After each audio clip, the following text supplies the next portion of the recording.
Okay, got it. Just recording progress.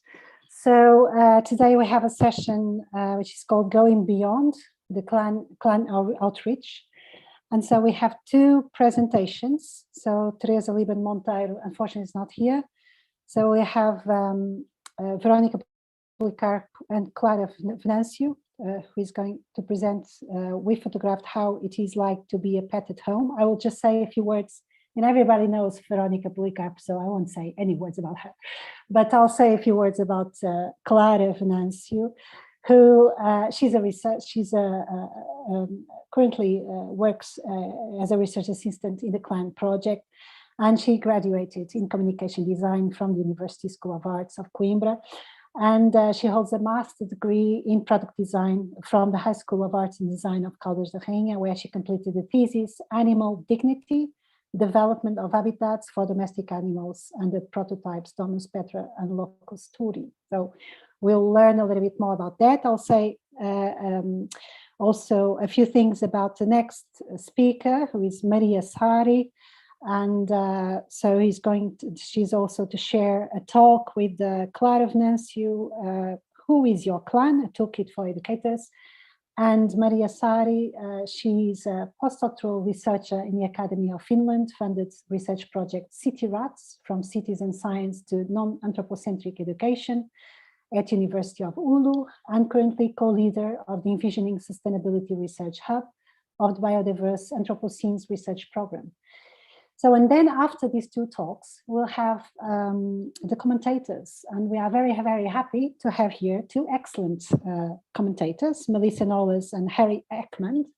And I will say a few things about Melissa. So it is really a pleasure to have you here, and we are so happy to find you, to find your work. It was really important to engage in conversation with your work as well. So very happy for this. And so Melissa is a senior lecturer at the Department of Sociology at Goldsmith, University of London. She is the co-director of the research program Childhood Publics and of the Children Photography Archive. And she also co-edits the online journal Entanglements, Experiments in Multimodal Ethnography. I would have much more things to say about Melissa, but the CV is enormous. So I'll just keep short. And then Harry Ekman, who I met in this amazing workshop about animal behavior, really, really fantastic. So he's an international animal welfare specialist with 25 years experience, and he is the CEO of the World Cetacean Alliance, the world's largest marine conservation partnership. Okay, so maybe we can start with Veronica and Clara. With the presentation. We have a little bit of time, but still I'll keep my clock here so that, okay, I think we are sharing now the screen. Good. You can go. Thank you. Can you see it in the viewers mode? Now it is, right? Okay, so thank you so much, Monica, for introducing us. So I'm very happy to be here today with Clara. Clara joined the team and the hub 2 years ago when she began to attend our course, Animals and Society, which is also a very important part, very important cornerstone of the Human Animal Studies Hub. And she brought these amazing skills in design and illustration and artistic skills as well. And so what we are going to share with you today was what we did with the photos that the children took. So in the exercise with the photo with participatory visual methods, and how we try to organize the more than 700 photographs they took in something that could translate, at least in part, some of our results. So the challenge here, and the challenge in all the presentations that we'll be discussing here today, was mainly the line that cuts across them all is how can we translate in non-academic language our results, and how can we engage in a conversation that is fruitful but critical and that challenges norms and challenges assumptions with a non-academic audience, including children, because this is a project with children and for children. So the name we gave to this exercise was drawn from the exercise we proposed to the children themselves, which was tell us how it is to be an animal at your home. And here you can see one of the illustrations Clara did for the exhibition. So what we did was to organize these photographs in an exhibition, and I'll tell you a little bit of the story of putting the exhibition together. But first, I'd like to tell that this exhibition is one part of what I think we could call an ecosystem of outreach, of outputs of outreach. So an ecosystem in each one of these outputs, each one of these products actually gains momentum, gains more importance, and it can be better used if used together with others. Some of them, all of them, as you wish. So it's a kind of a toolkit in itself, in which users or children educators mainly can use parts of these things that we try to produce. So in this, we have two different kinds of products or outputs. Those you can see in gray were outputs that were designed from the very beginning of the project. When we applied for the funding, we already thought that we would like to do these things. So an exhibition, workshops with the participants, and in the workshops we addressed children, parents, and relevant stakeholders, and then a toolkit for educators. Those are in gray. But then, as the project was coming to an end, in the last year of the project, so many ideas began to pop up, and so we began to explore new ways of disseminating our results. And that's how these other three, the film, the short stories, and the children book, they came to be. And this, for me, is very important, and it tells a lot about the role of serendipity in research, and how research really gets more deep and gets momentum in itself when we open ourselves to the possibilities that come our way and that we couldn't possibly predict in advance. So I'll briefly explain the objectives and the rationale that was behind this exhibition that we decided to do with the children's photos. So mainly, as I said, is to translate to a non-academic language and format something that could be accessible to the children themselves. And here I must say that we were firstly thinking of the children of the CLAN project.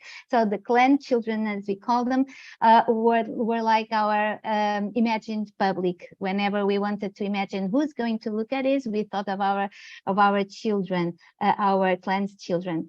But of course, all the children afterwards, and all the educators, and actually all those that have an interest in the theme of children and animals, and in the theme of animals and the lives of animals in general. And then there was this big objective as well, which was involve the children as full research participants. And we were particularly interested in knowing if this exercise, these participatory exercises with the children could be a way of multi-species, could be a type or of multi-species method. If we could explore the point of view of the animal, inviting the children to put themselves in the place of the animal. So the rationale of this exhibition is to identify through the children's photos whatever that could be relevant, meaningful in the practices or between children and animals. So we are communicating, as I was saying, to wider audiences. Sorry.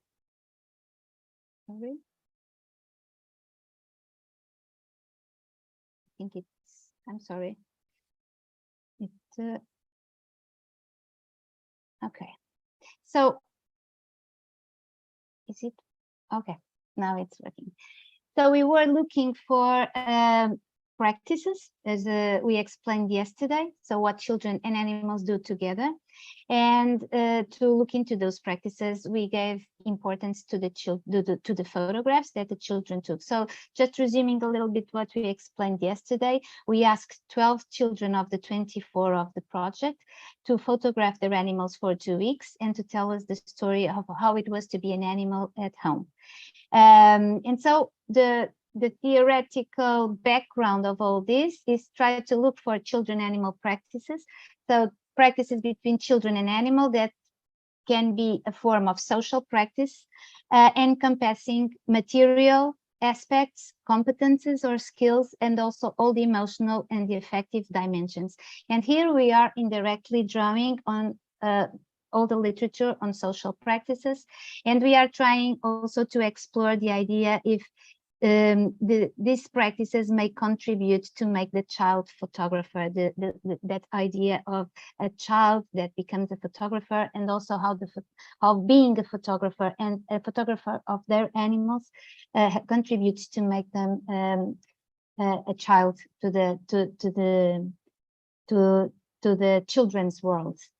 So we organized the photographs in 8 galleries, and each of these galleries point to different dimensions of these practices from our point of view.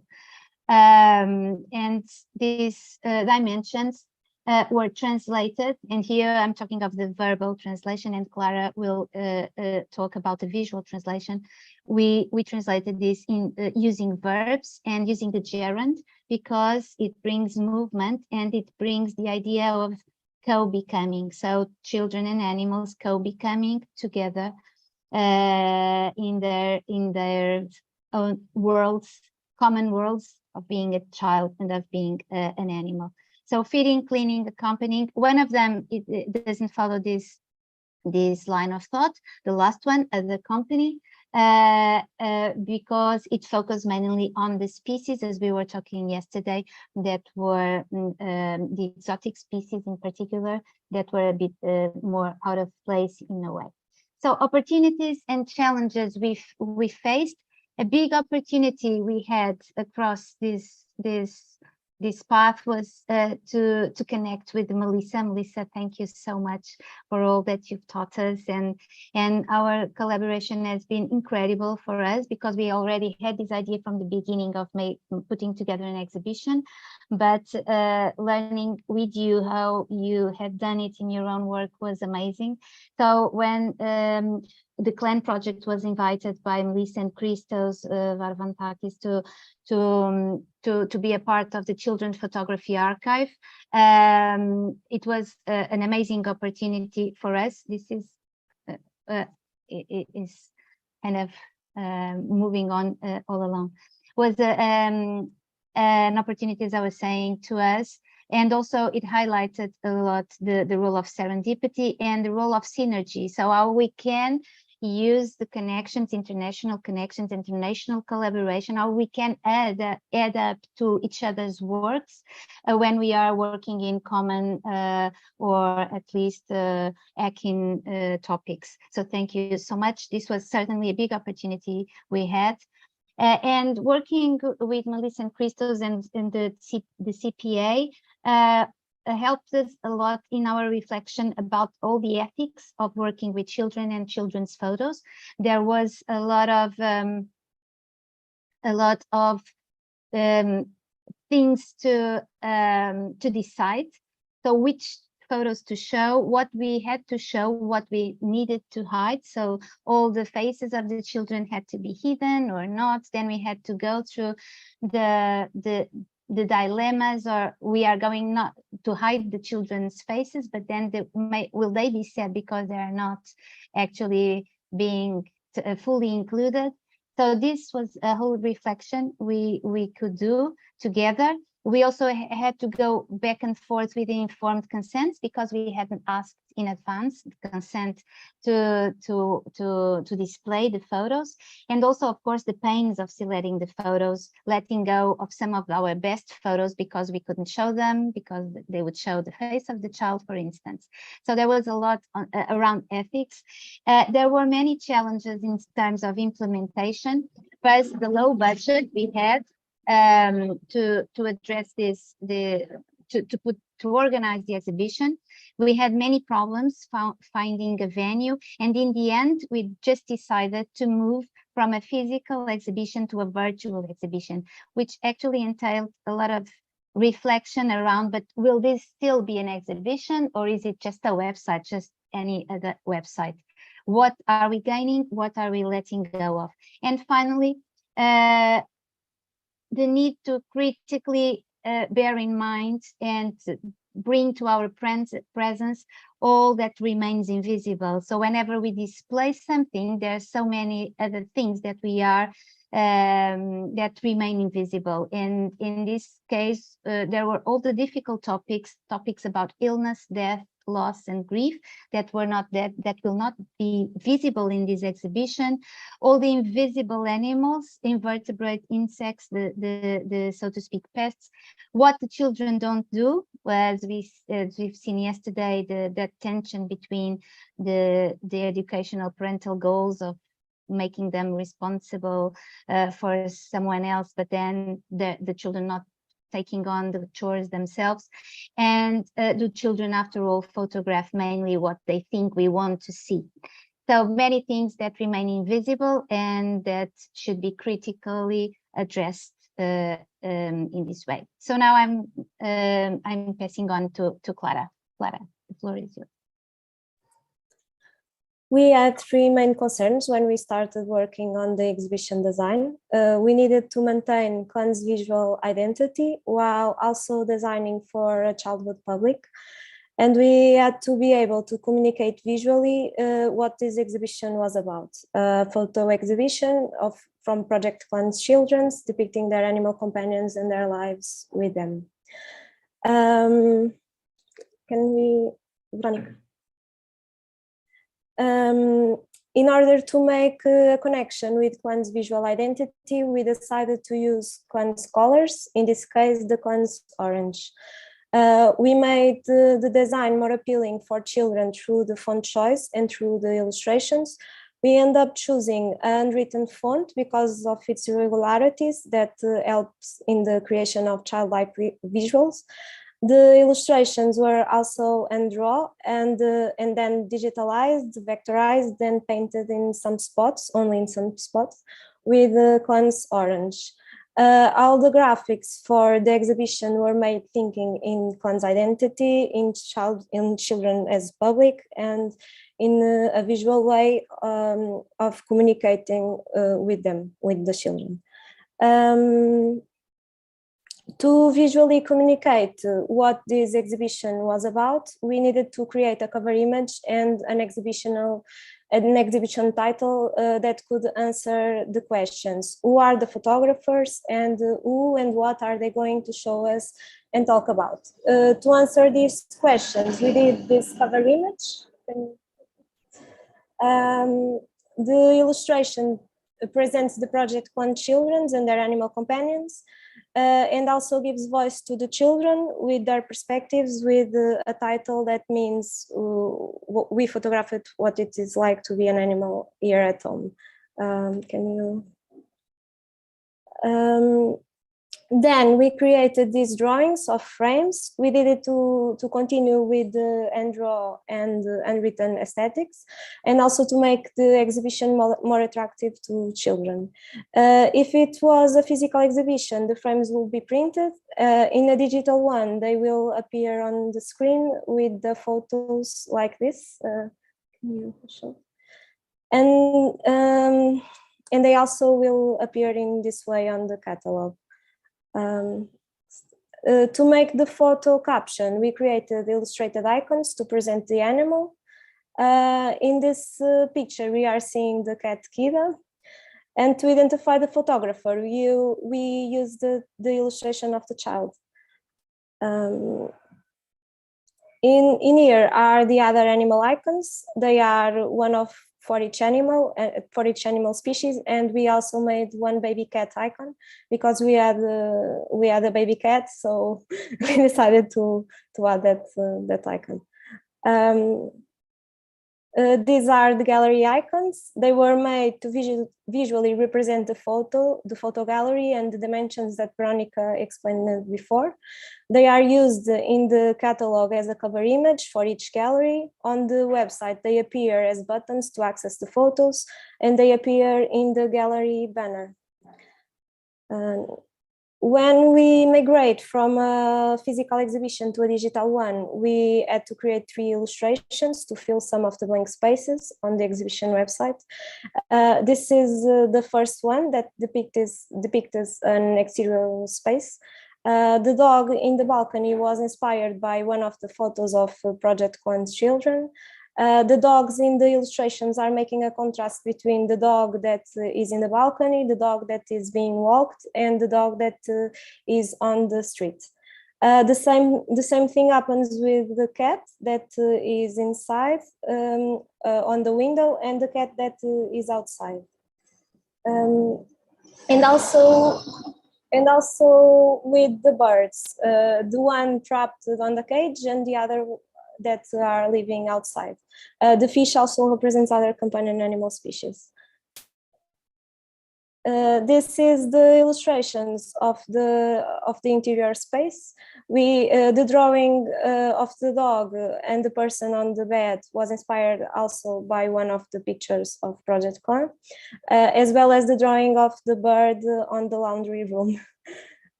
Next. The last illustration is a depiction of the children and the animals of Project One.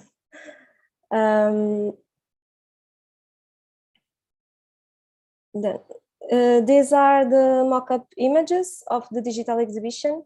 The website is being built, and these are the planification images.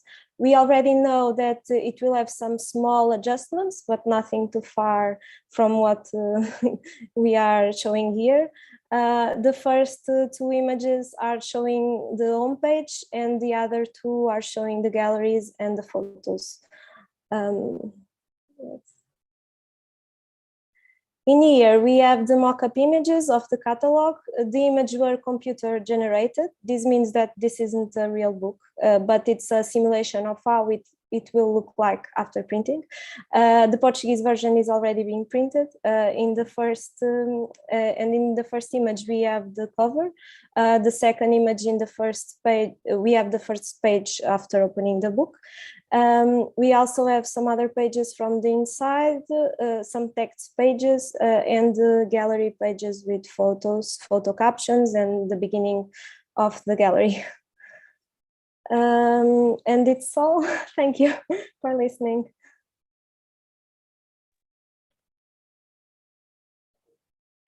Okay, well, thank you, Veronica and Clara. I think that, yeah, it's really beautiful, the illustrations. It's really, really fantastic work. And so shall we move to Maria Sari? And then we have, okay, good. I have also a share screen, good.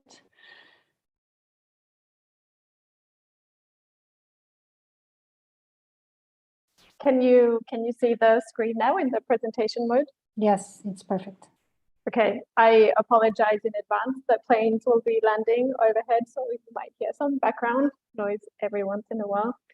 But thank you, Veronica and Clara, for your presentation. And what Clara and I will be discussing or presenting briefly to you today is the toolkit that we've worked on, which also is another way that we've tried to make a practical implementation of the findings of the CLAN project.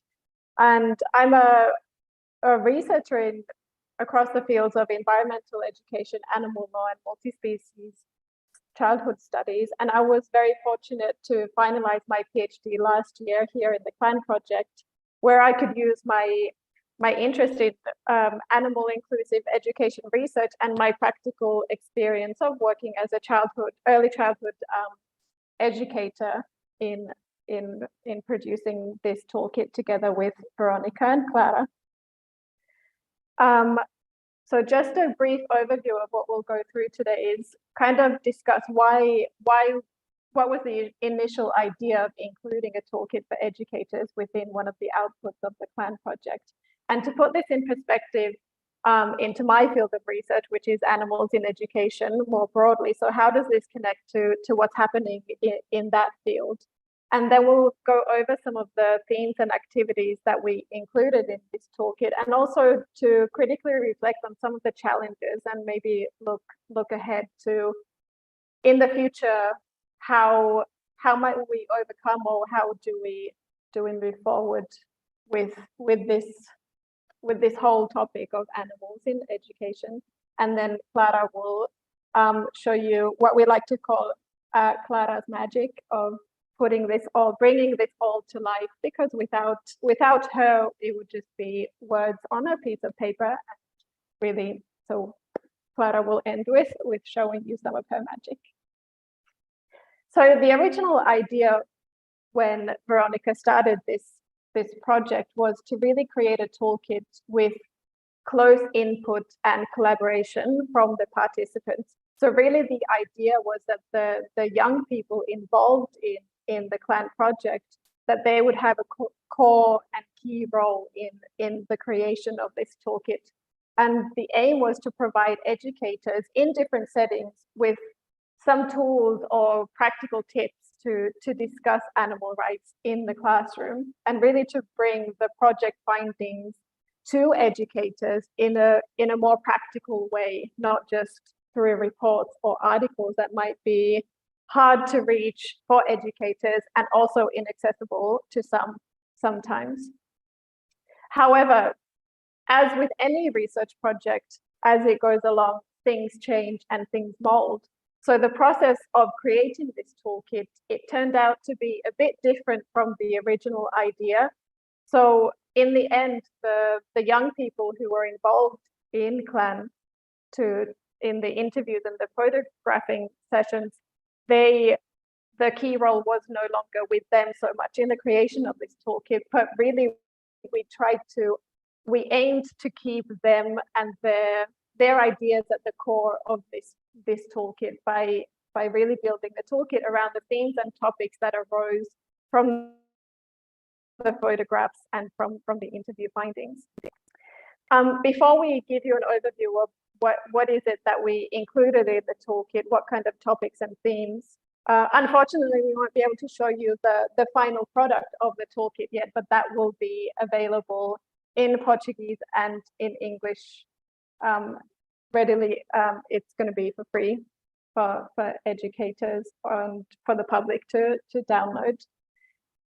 So my background in animal inclusive environmental education research, unfortunately, and also what drove my interest or sparked my interest in becoming a researcher in this field was from my experience in practice as a teacher, and my concern of how I, myself included, was teaching about animals. And I wanted to find answers of how could we tackle this problem in different ways. And unfortunately, after several years of research and looking at, although there has been progress and the discussion, there is more discussion around this topic, still little progress has been made in practice in creating more what could be considered animal friendly or animal inclusive educational spaces. And it really has still proven challenging to attend to or to critically challenge hierarchical anthropocentrism in education and schooling. And some critical animal education researchers, they question this idea of, well, what is then the appropriate place of animals in education and schooling, and how should we teach about them, or should we instead leave them alone? And Helena Pedersen, a critical education scholar, has argued that many educational situations continue to communicate the instrumental positioning of animals in our society, and it really promotes this idea of endless accessibility of animals for human purposes, and really reproduces this narrative of animals for us. Whereas what we strove then to do is, well, how could we think of animals with us, or us with animals, that we share these communities with them? So how would it then be to teach and learn about them as fellows, as Paulina yesterday spoke, as fellows in our communities and in our homes? And despite a range of animal inclusive pedagogical approaches, there are many proposals being made, for example, humane education, commonwealth pedagogies, critical animal pedagogies, really the frameworks, these promising frameworks and the tools that have been designed that accompany or are within these frameworks, really what is challenging now is how do we implement them in more systemic or strategic ways, because these tools exist and this knowledge exists. How do we get that really out there into the world? So getting back to the actual toolkit, and something that was spoken about yesterday was some of these main themes that arose from the CLAN project, and some of the themes that we built 9 different activities around were really trying to get the students and the teachers to dive deep and to think about the emotional lives of animals, for example, through role play. And we tried to create a game, which you'll see in the final product, a dice game, to really start to think about the ways that different animals communicate to us, because animals communicate in different ways. So really trying to identify different emotions and the way that animals then show us what they're thinking or what they want to tell us. And then to think about the habits and routines and really the daily lives of companion animals. And I must add here that in the toolkit, although companion animals is at the core, we also widen the scope to think about animals in our neighborhoods and communities more broadly, because not everyone will have a companion animal. So really to have a broadened scope of who it is that we could be talking about.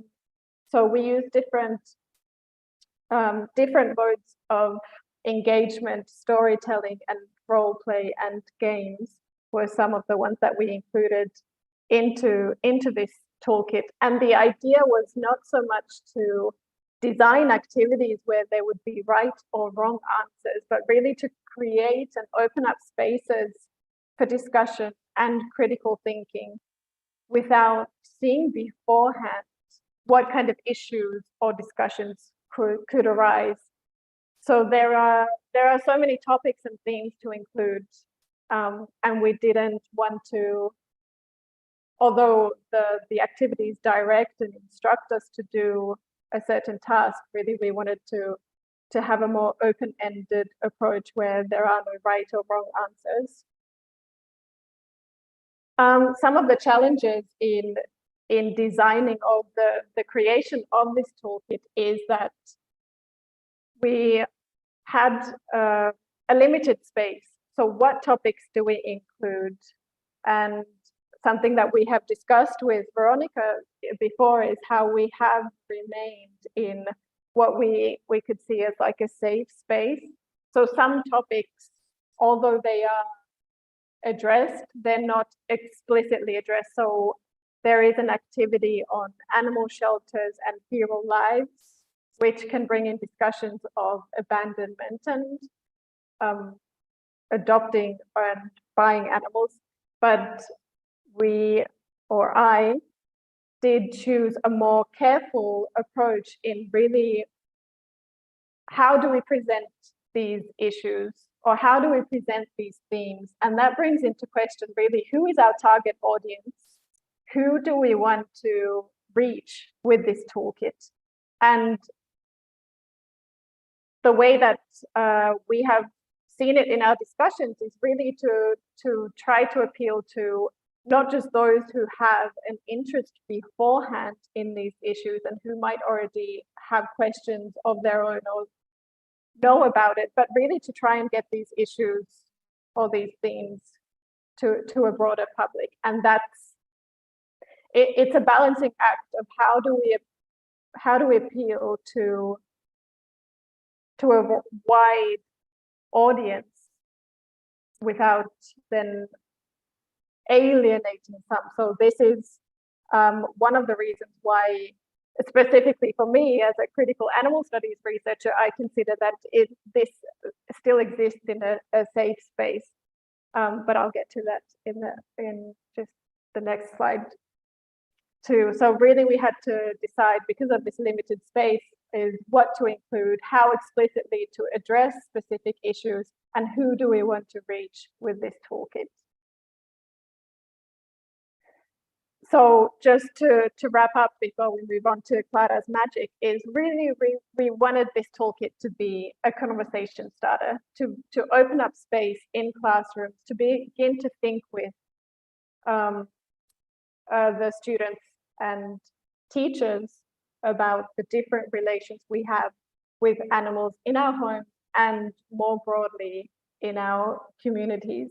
And going back to Helena Pedersen, a critical animal studies education scholar, she has beautifully said that to help animals or to bring animals into this discussion, we need to create thousands of tiny spaces in schools for animal perspectives and animal stories.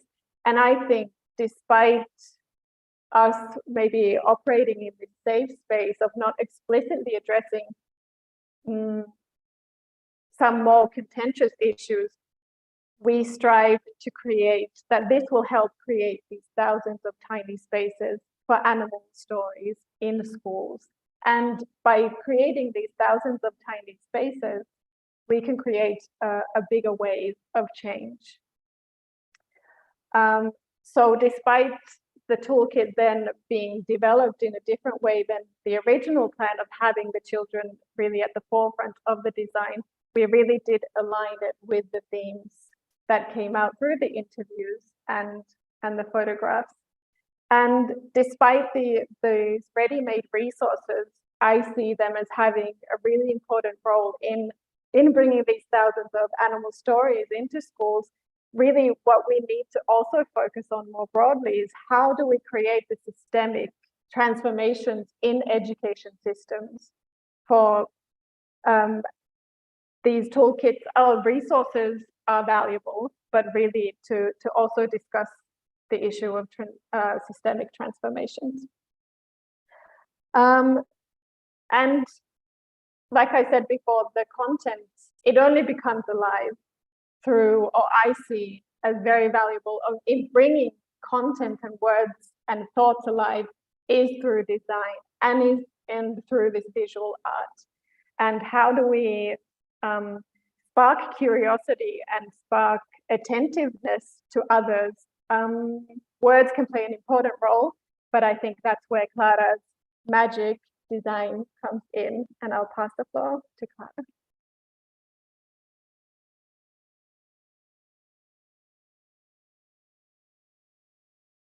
Can you switch? Maria? Next slide. It froze, I'm so sorry. Okay. It's thinking.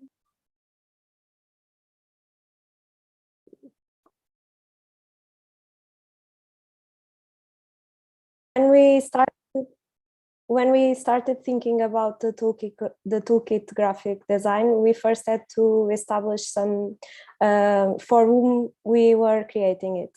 We are designing for educators, but mostly we are doing it for the children, the graphic design.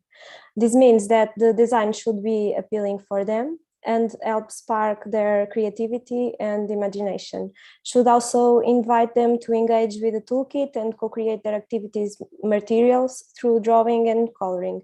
An example of these are the masks that we are developing for one of the activities. They should be made to be completed and painted by the children in order for them to decide their final appearance. was also important to know how we will distribute the toolkit, and because it is going to be available online for free download, we are making it in A4 paper size to be easily printed in a regular printer. We will also have 2 documents available for download, a full version of the toolkit and 1 document only with the material activities, to make it easier for the educators to distribute the materials. Can you switch, Maria? I'm so sorry, it keeps freezing. Okay. I think I have to stop sharing again. The graphic design of the toolkit is still being developed, but these are the main guidelines for its construction. We have chosen these fonts. We decided to keep an illustration style similar with the one of the exhibition and catalog in order to keep connection with clan's identity, but we decided to change the typography and use a different font pairing. These fonts were chosen for their unwritten style and for having serifs. The penguin font, the name is Penguin, on the title was chosen because of its rounded and irregular shape. And the serifs on the other fonts also helps with reading. Serifs are good for text. That's why we should have. Next slide.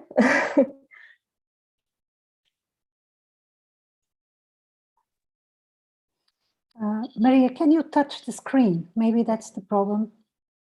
If you, yeah, okay. The illustration was made for the cover image. The book represents the toolkit, and the animals and places that come out of the book represent how children imagine and explore other animal worlds. Can you switch it? And this is the toolkit cover.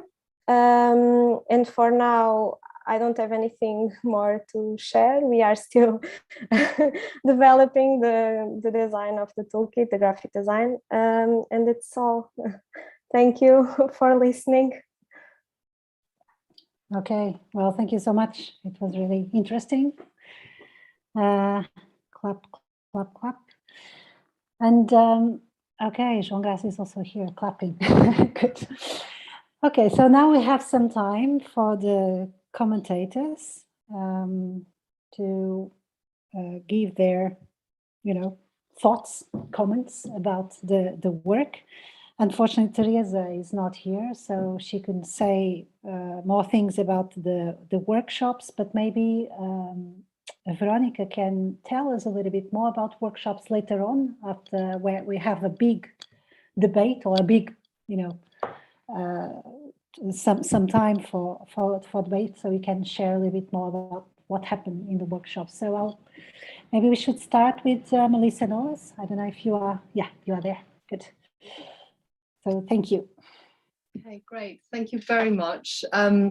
It's been really fantastic working alongside as an advisory group member and working with Veronica predominantly, but also her team at various points. So thank you very much for inviting me to begin with, to be part of the advisory group and to follow your journey. So yeah, my name is Melissa Knowles. I'm based in the Department of Sociology at Goldsmiths at the University of London. So I have a few comments. I hope not to go on for too long, because it'd be really lovely to be able to have a bit of a discussion as well. So I'm coming at this from a childhood studies perspective and from a live and inventive sociology perspective, which is what Goldsmith sociology is known for, and also where I kind of align my own work. I'm not coming at it at all from a multi-species family perspective. Although I have a sort of biographical interest in this, having just been joined in January by a dog, so we've gone from 3 to 4, and we're still learning each other's rhythms and practices, and that's been very, very interesting. And he may come in at some point if he decides that he's too annoyed with the door being shut. Okay, so I have some comments or some reflections in terms of three areas really, which kind of align with my interests and the work that I've developed on over the last sort of 10 years. So this idea of children as photographers, thinking a little bit about the staging of an exhibition, the writing of a catalogue as a publics creating methodology, and then also a few comments about the Children's Photography Archive and the sort of the importance of archiving and going beyond the ephemeral. So a lot of my comments are based on the catalogue. I can't remember, Veronica, if the catalogue is public. I think you said the Portuguese version is printed, so I don't know if others have had a chance to see the catalogue. Not yet, it's still being printed, but it is public. It is to be public, both in Portuguese and in English. Yeah, okay. So I mean, a lot of the photographs that you've seen through the presentations also appear in the catalogue. So one of the comments, or one of the framing devices in the catalogue is Veronica and Clara talk about the watchword was to follow the clues provided by our child photographers.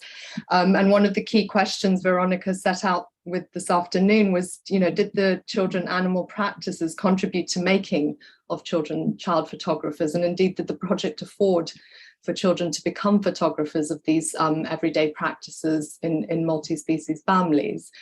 So I think one of the things in looking at the catalogue and later in the exhibition as well, I mean, the child's gaze. So this kind of gets us to think about the child's gaze. What is the child's gaze? This can be sometimes hard to follow. It can confuse, right? Those of you who have your own children or have, are in contact with children of a young age who take their parents' mobile phones and then you go through your photographs afterwards, just have those kind of pictures in mind. I mean, that's all part of the child's gaze, so they can confuse, especially if we think about this in relation to photography's visual regimes, which we as adults have internalized probably without realizing. So many in the room might think of ourselves as amateur photographers or not photographers, bad photographers, really good photographers, and all these kind of visual regimes, whether that's thinking in terms of landscape, portraiture, still life, all of these have been very much internalized. Many of us would probably be able to point to and agree to a certain extent on what we might find a visually aesthetically pleasing photograph. And most of the time, this would not include the sort of photographs that children take. And that's not to say they don't take visually pleasing photographs, they do. So children's photography often doesn't conform to these regimes. We can think about children's love of the crooked camera angles, the playful camera angles, or their love of repetition, the same subject taken over and over and over again, which when I was writing this sort of reminded me a little bit perhaps of professional photographers who will often take a same shot many, many times and then look through in olden days through a magnifying glass to pick, the right shot. And yet with my mum hat on, I know that when my son takes my mobile phone and does the same thing, I get very annoyed and start to delete all the repetition. And I'm sure I'm not the only parent who does that. Not as a researcher though. So taking photographs that are messy, or photographs of mess. There is a photograph, which I think we've also seen in the presentation of dog shit, where adults and visual regimes might strive to clean things up, as well as the jobs that animals do around the house. So the cat who comes out to kill the flies on the balcony. We also found the child's gaze not just behind the camera, but also in something of an auteur role, directing a parent, I would presume, I don't know this, but I presume from what I know of children's photography, to take a photograph of them and their animal in a way that captures the essence of the animal. A blurry photo of Benji the dog, who can never sit still on page 45 of the catalogue, being a case in point. It is a rather blurry image of the dog as well. So photographs and their narration. So what's really lovely, and we can think about this, I often think, and with my colleague Christos Varvandakis, we've developed a kind of a methodology, but also a way of thinking of photographs and their narration. So thinking of those things together, the image and the text. Visual anthropologist Marcus Banks has written widely about, the inappropriateness of interpreting photographs without context and without the taker's interpretation. So Photographs and the narration pick up on minute gesture. So she puts her hand, what one of the children says, she puts her hand on our wrist as if to say, I want more. The cheekiness of animals that is also shared with children. The cat takes the human seat in their absence, inserting themselves into the family dinner table and the family meal time. Like children, animals have a way of inserting themselves into spaces and relationships with little regard for time.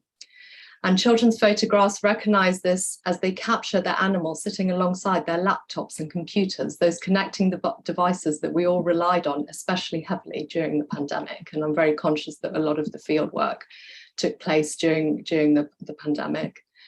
So photographs and their narration recast mundane activities in rich detail. I find myself struck by the children's narrations of what the animals like and dislike, revealing intimate knowledge of their companion species, a real sort of as a real known. And yes, I think an ability to put themselves in the animal's paws. And I absolutely love that expression that you've come up with. I think it's beautiful.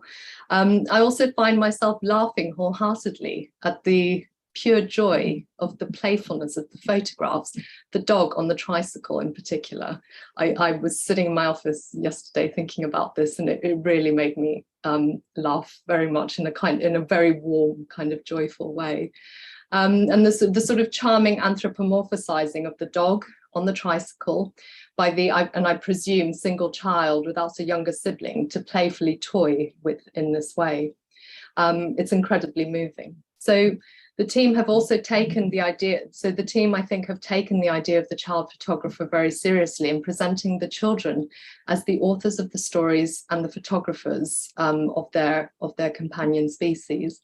They have done this sensitively through cartoons, also enabling the balance between recognition of the children as authors and photographers and the preservation of the children's anonymity. And this is very much attention and visual research with children, where children will often want to be credited, and rightly so, and it's not strange. They want to be recognized for their creations. And we as researchers are working under child protection regimes, under regimes of anonymity, and these two things often clash. And so in the case, like when we are sort of tasked with creating publics, which I'll move on to in a moment, this is very much attention, and I really enjoyed the very creative way in which you overcame that through the kind of introduction of other forms of art and design.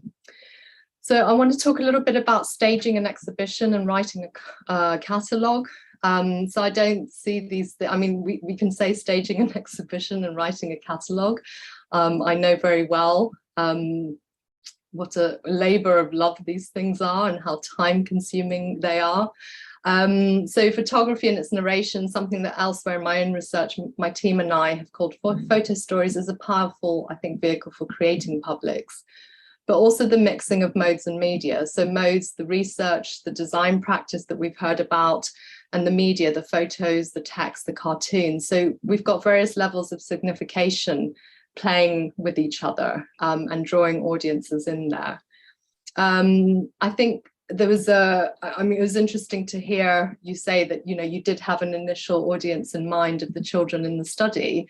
And it's interesting, and I think one of the challenges of this bit of a project is really thinking about the audience. And in many ways, I find Michael Warner's framing of a text in search of an audience. So this is a catalogue and an exhibition online that will be in search of an audience. And so when we promise funders outputs or dissemination activities like exhibitions at time zero of a project, we often do not know where they will land. And I find this very fascinating. You know, what ears and eyes will they find, and what bodies might they resonate with? So, and the kind of the labor, the imaginative labor that I think goes in creating these exhibitions and these catalogues shouldn't be underestimated. So they are very much, whether they're online or in person, an exercise in imagination, in imagining an audience get to be.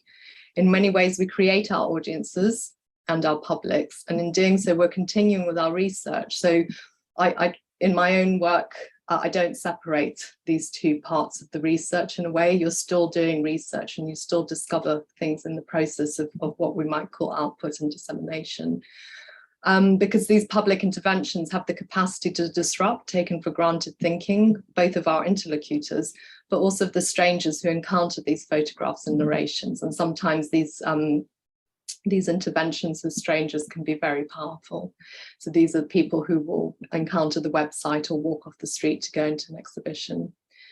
So yeah, I think at this point I'd really like to, and I feel quite strongly about this, commend, you know, Veronica and Clara and the entire team for doing this amazing job that they've done with the exhibition catalogue, with the online exhibition, and they're still doing. And in terms of, you know, selecting photographs for an amorphous imaginary audience at this point, you really don't know who, you know, you've got your teachers on the one hand, but you don't know who's going to encounter the website. And I think that's exciting.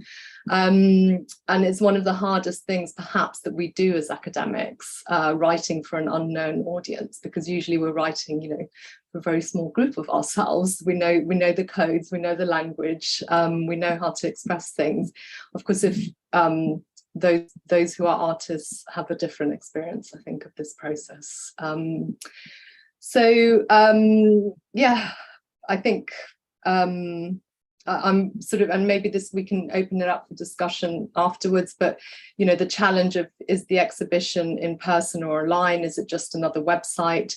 I think for me, what strikes me here is that in many ways, no, it's not just another website, but also this is a very, very new area of taking arts and heritage online. So in the last 5 years, we've had a number of online museums pop up, which I think has opened up space and democratized in many ways the arts and heritage sort of site. But it's also, you know, this is an open question, whether it is a website or an exhibition or both or hybrid. So with the accessibility of being able to do these things, I wouldn't want to sort of close that now, or to you know, I'd leave it open is what I'm saying.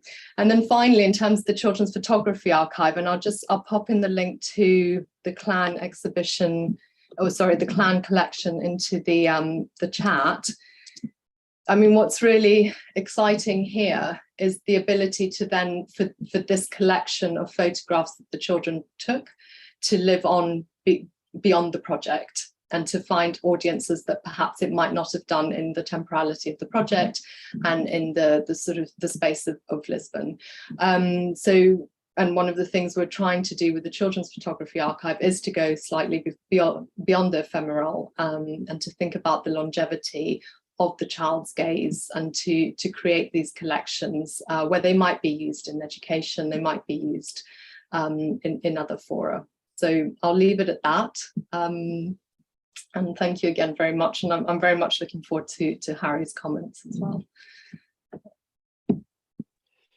Thank you, Melissa. Okay, so now we have Harry. Thank you, Monica. Thank you. Thank you, first of all, Veronica and the team, for the incredible work that you've done. When you mentioned before, Monica, about the session that we had, I can't believe it's 4 years ago that we were sitting together and discussing animal behavior, and I've been reflecting on that. And my background, as you know, is in animal welfare and increasingly in human behavior change, understanding the attitudes and the motivations for people's attitudes and behaviors towards animals, and how we can change those things. And so I'm reflecting on this in that context, in relation to the impact that I actually believe that this research can have, which is substantial. I want to congratulate everybody at Clan, Veronica and the whole team, for this work. It really is exceptional. And having looked through the materials over the last few days, it is extraordinary the amount of work that has been put into the last 4 years, and the results that this is turning out. Thinking about what has been said this afternoon, just kind of going through it as the thoughts occurred to me a little bit, and then reflecting on those.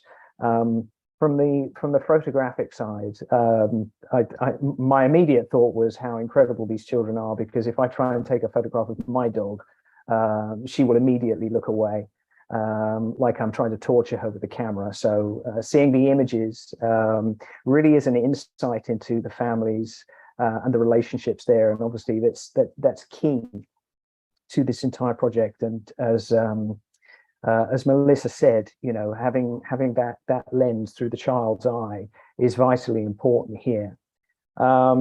It's really a wonderful representation of the many lives of these animals. Obviously, each one is an individual, and being able to see it through the child's eyes, through the family's eyes, and seeing each animal with its own personality and its own place within the family, I think is an incredibly important element of this project. So that not all dogs are just pet dogs. You know, each one is an individual and has a place and a personality that often is only seen by those people within the house.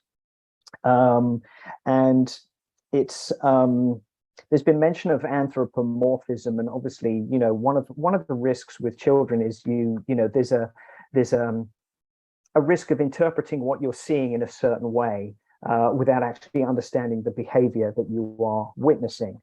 And I think capturing these moments and having the children think more reflectively about what they're doing, rather than just pointing a camera and taking a picture, is actually trying to capture something and understand what they're seeing, I think is very, very important. And whilst there's obviously always going to be some anthropomorphism there, I think that's the nature of being a pet owner, to be able to understand in a deeper context what you're able to see. And as I said, seeing the hidden lives of each animal, because you are in such an intimate relationship with them, that there are things that objectively might seem like anthropomorphism, but actually are a true representation of potentially that animal's emotions and feelings, because you only would see that through the eyes of the child or the family member there. And so being able to capture that, I think, is an incredibly useful tool to be able to balance that anecdotal evidence with wider evidence on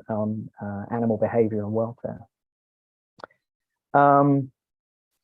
It was clear, as I said, through the images, how integrated these animals are in the family.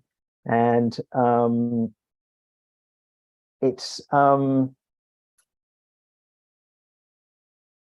was thinking about photography and how familiar everybody is. Everybody has a camera in their pocket now. And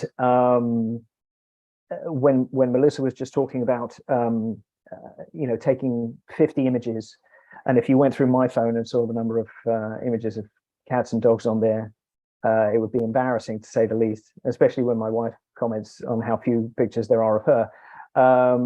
But that aside, there is always a balance to strike, I think, when we live in such a visual society now, of capturing images that aesthetically are pleasing or capture a moment, but maybe don't necessarily represent in the best way the behavior that we're witnessing. And I suspect that there is a nice balance in these photographs of both, but it's something that occurred to me as I was looking through some of the images. They're all very relatable.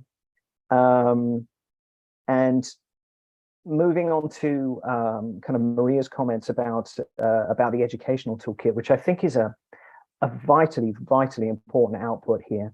There are huge gaps in animal welfare education, as Maria alluded to, and this work and this toolkit really, I believe, from what I've seen, can help close that gap substantially.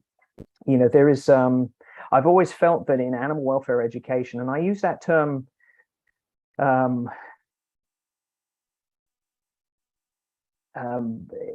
I've never been comfortable with the term animal welfare education, because it seems very specific.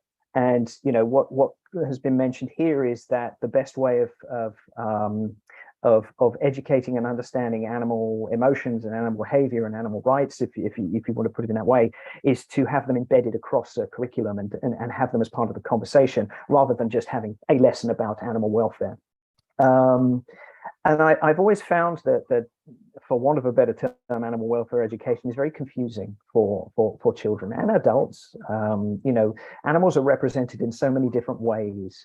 They're through stories and through characters and through literature, through anthropomorphization of different creatures and species, representatives through, you know, tales of mythology, and you know, but also they're present in family, but then they're also food, and they serve a function, and they're a commodity, and they're a pest. And so children are confronted with animals in so many different ways, and it can be, I imagine, very confusing to grow up and see a species or an animal represented in so many different ways when it is in fact the same animal and the same species. And so an educational tool that confronts that a little bit and normalizes this conversation of animals and embeds it through our understanding is vitally important. One of the organizations that I've worked with in the past, called Animals Asia, a couple of years ago put together an activism campaign to do with farm animal welfare, and something that Melissa said reminded me of this. Sorry, not Melissa, Maria said reminded me of this. And it was about empathizing with animals and understanding their behaviors, and the similarities between us and them. And the campaign was called Just Like Us. And, you know, for example, it was, you know, cows just like us have friends, chickens just like us are social animals. And so it was looking at all these commonalities of, there are many more than there are, and have an educational tool that promotes this, but it promotes it in a way that again reflects back through the eyes of the children and makes it more relatable and more understandable, rather than being preachy, which so many of these animal education tools are. This is much more relatable and reflective of I think an importance that is more relevant to hopefully the people that are going to be taking part in this ongoing process as a result of the research. I always thought of animal behavior when I've tried to explain this to other people as like learning a foreign language. You know, once you understand what you're looking at, it's very easy to understand what is being said by another animal, and having these visual observations of that is key. And the language that we use for animals is the terminology we use, again, is also something that is quite contradictory sometimes. You know, whether pets implies some sort of commodity, whereas part of the family, animals being part of the family, represents something else. Farm animals is different to animals raised for farming. And so the way we use language, and especially when we normalize it through our conversations with children, can have a very important role in their perception of animals. But it's a constant challenge. And as I said, in relation to kind of attitudes and behaviors, what we want to be able to do is try not to alienate or preach when we're talking about welfare or animal rights or anything like that. And I think that this does that so well. I think there is such an opportunity here to build on the research that has been done here. As was said, the thousands of tiny spaces, there's an opportunity to kind of embed the work that's been done here throughout a child's life, whether through their ability to access the book, or the photographic exhibition, or through the toolkit. I think by using the research here and normalizing this conversation and being able to represent animals in a way that can make such a huge difference is going to be invaluable. And I'm very excited to see where all of this research actually leads, because I think it's going to lead to something really quite powerful, or at least has the potential to. So I'm not going to ramble on any further. Those were just my thoughts on the research and the work. So I just want to congratulate everybody else again for the incredible work that you've done. And yes, I think it would be a good time to open up the conversation. Yeah, well, brilliant, really, really good input by Melissa and also Harry.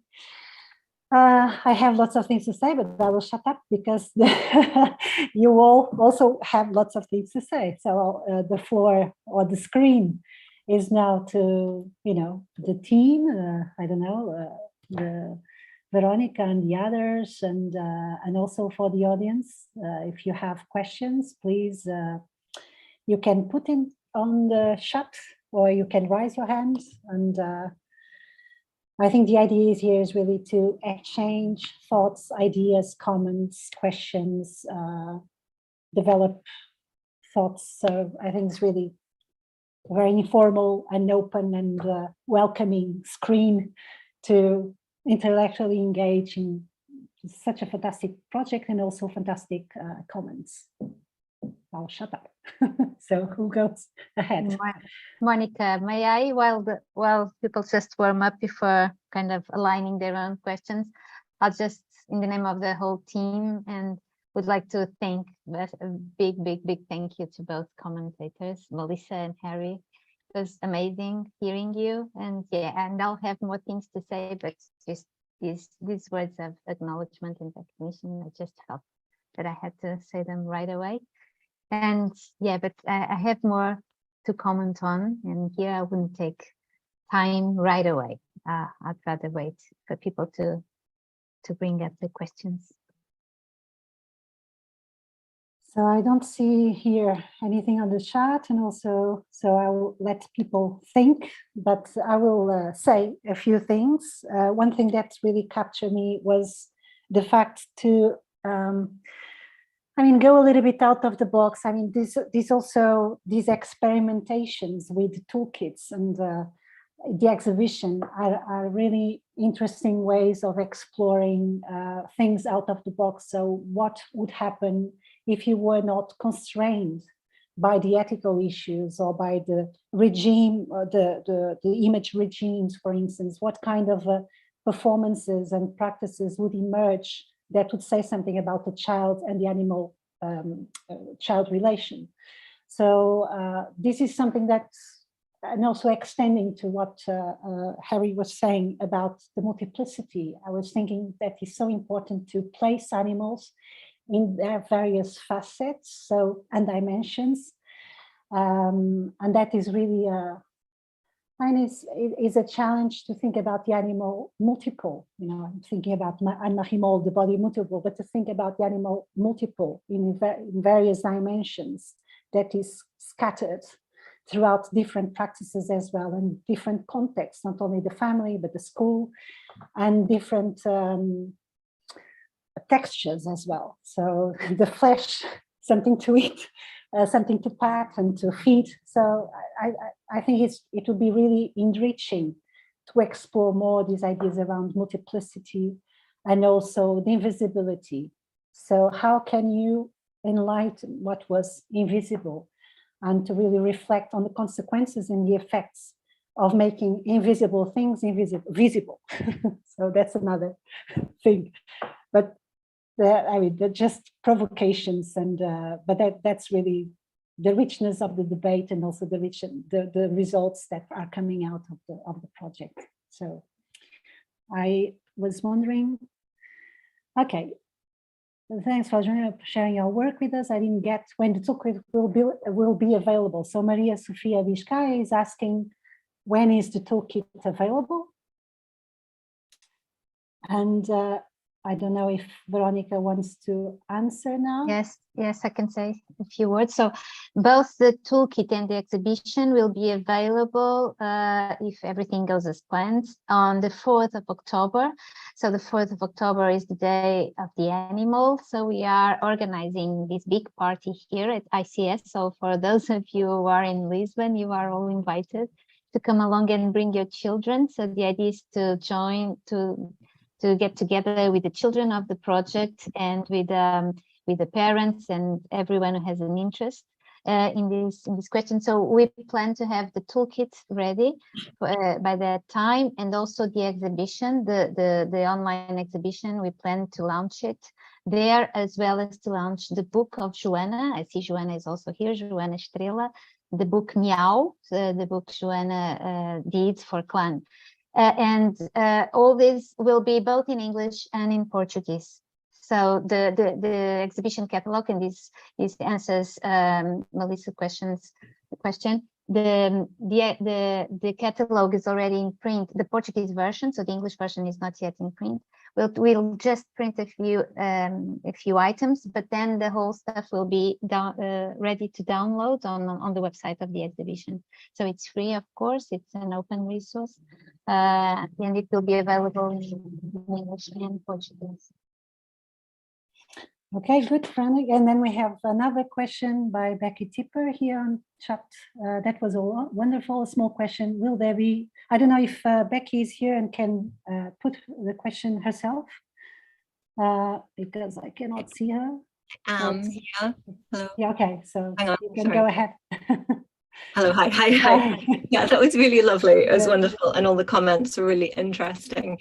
Yeah, it was just a small question. I was wondering if there would be any opportunity on your online exhibition for people to give comments or feedback, because I think it's interesting to see what audiences make of the work. Like, I liked what Melissa said about that kind of ongoing process of research, like whether people might learn or have interesting thoughts from seeing those photos, because I've looked at the photos too and they were so interesting. So that was just a small practical question about the website. I was just curious if you would be doing that.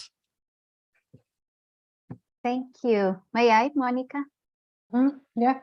Thank you, Becky. I'm not sure, actually. That's a very good question. I'm not sure whether we have I know we have a way of the audience contacting us. So there's an email and those kind of, you know, the things that people fill in, and then we get the feedback, but not something that's very interactive, because after the project's ending, we won't have anyone working full time in the project. So there are no resources available to interact directly with the children. But actually it's a good question, and I'll try to find out.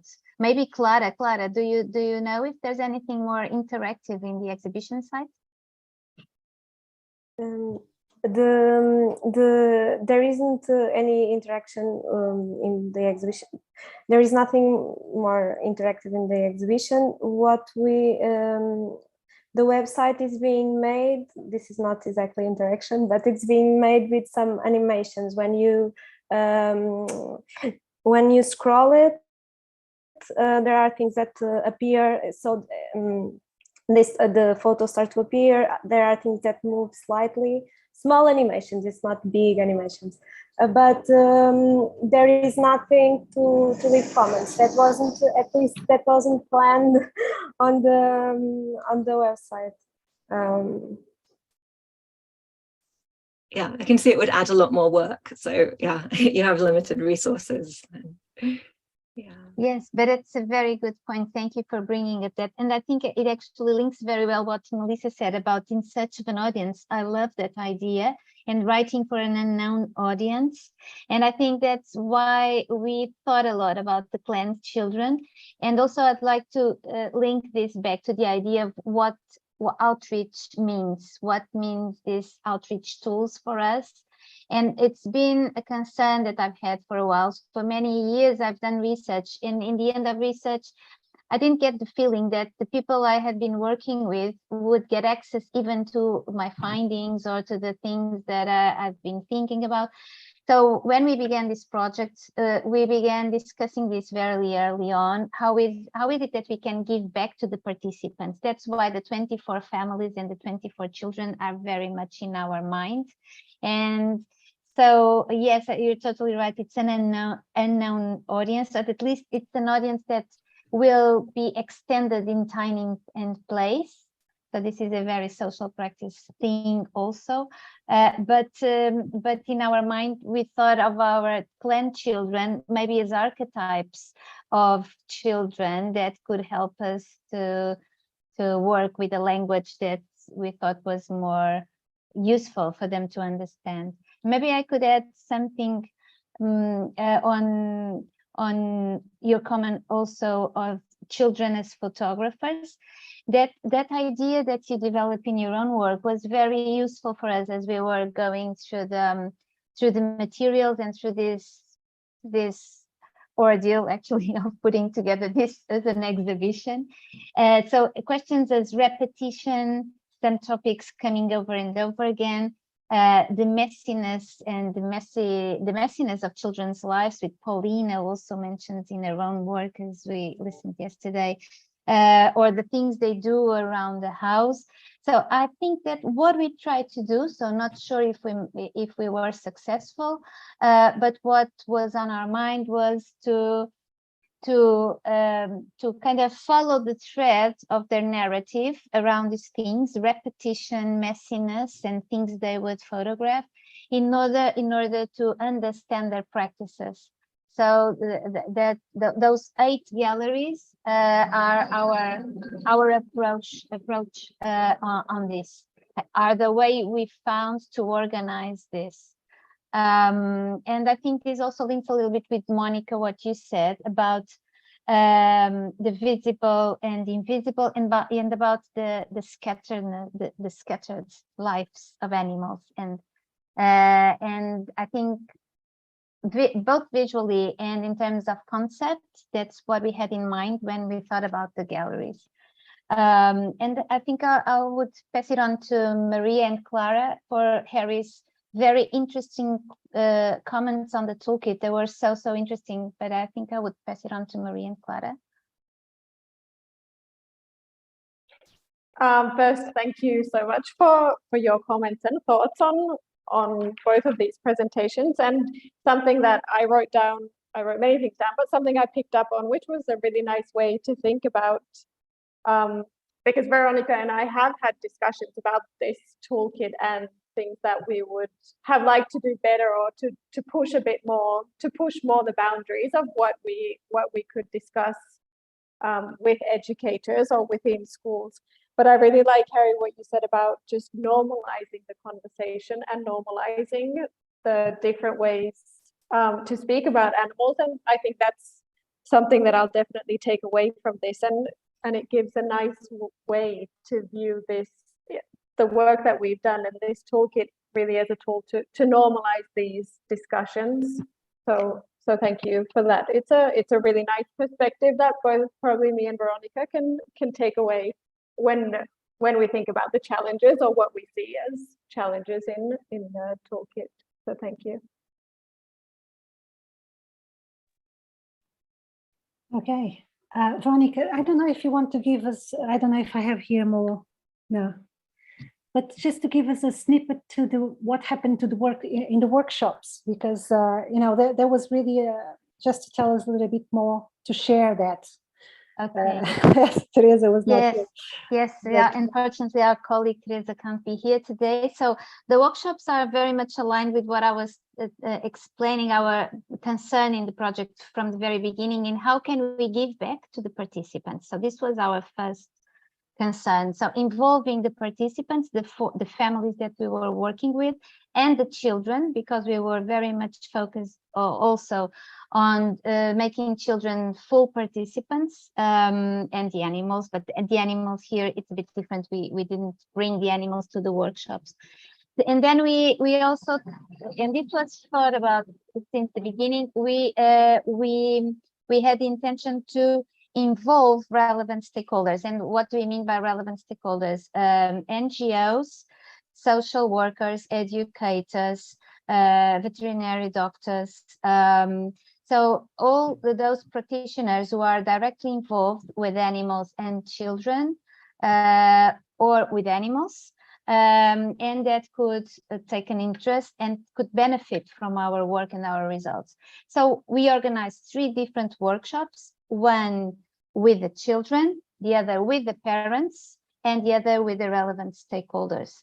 So unfortunately, we didn't get them all here. It was late July, very hot in Lisbon, summertime, and COVID-19 time yet. So, but we did have a few families, they were very collaborative, and it was amazing to see how they enjoyed the project, how they felt the project had. We also had feedback on what didn't what they felt could be improved for future projects, which is very helpful. For instance, something they said in this respect was that the visits we did to them and now this time of giving back, so the workshops were too far away in time, and that's totally understandable, because when you're a child for years is almost your whole life, or at least it's half of your life if you're 8, so it's a lot. So that made us reflect, okay, next time we should do this with ethnography rather than visits separated in time. Next time maybe we should spend more time in a single extended moment. But other than that, we discussed, we put together a few participatory exercises for the workshop, and we tried to select nodal topics that came out of our analysis of the data and discuss them with them without being very academic. So this is what we think we can say. One of the things we think we can say after we've gone through all the things that you've said to us and all the data that we've collected. And then we put them discussing, and it was very helpful. And the workshops with the stakeholders, it was one single workshop, was online, so it was a bit different. The children and the parents, we invited them to come to ICS, and that was a very happy moment, I must say, because after 2 years of not being able to do that, because we know the children, it's very difficult to get them here because they are so busy, they have so many things to do. But once they get here, they are so happy to be able to visit the university and to be part of the project in a different way. So it was very good, and we invited an NGO so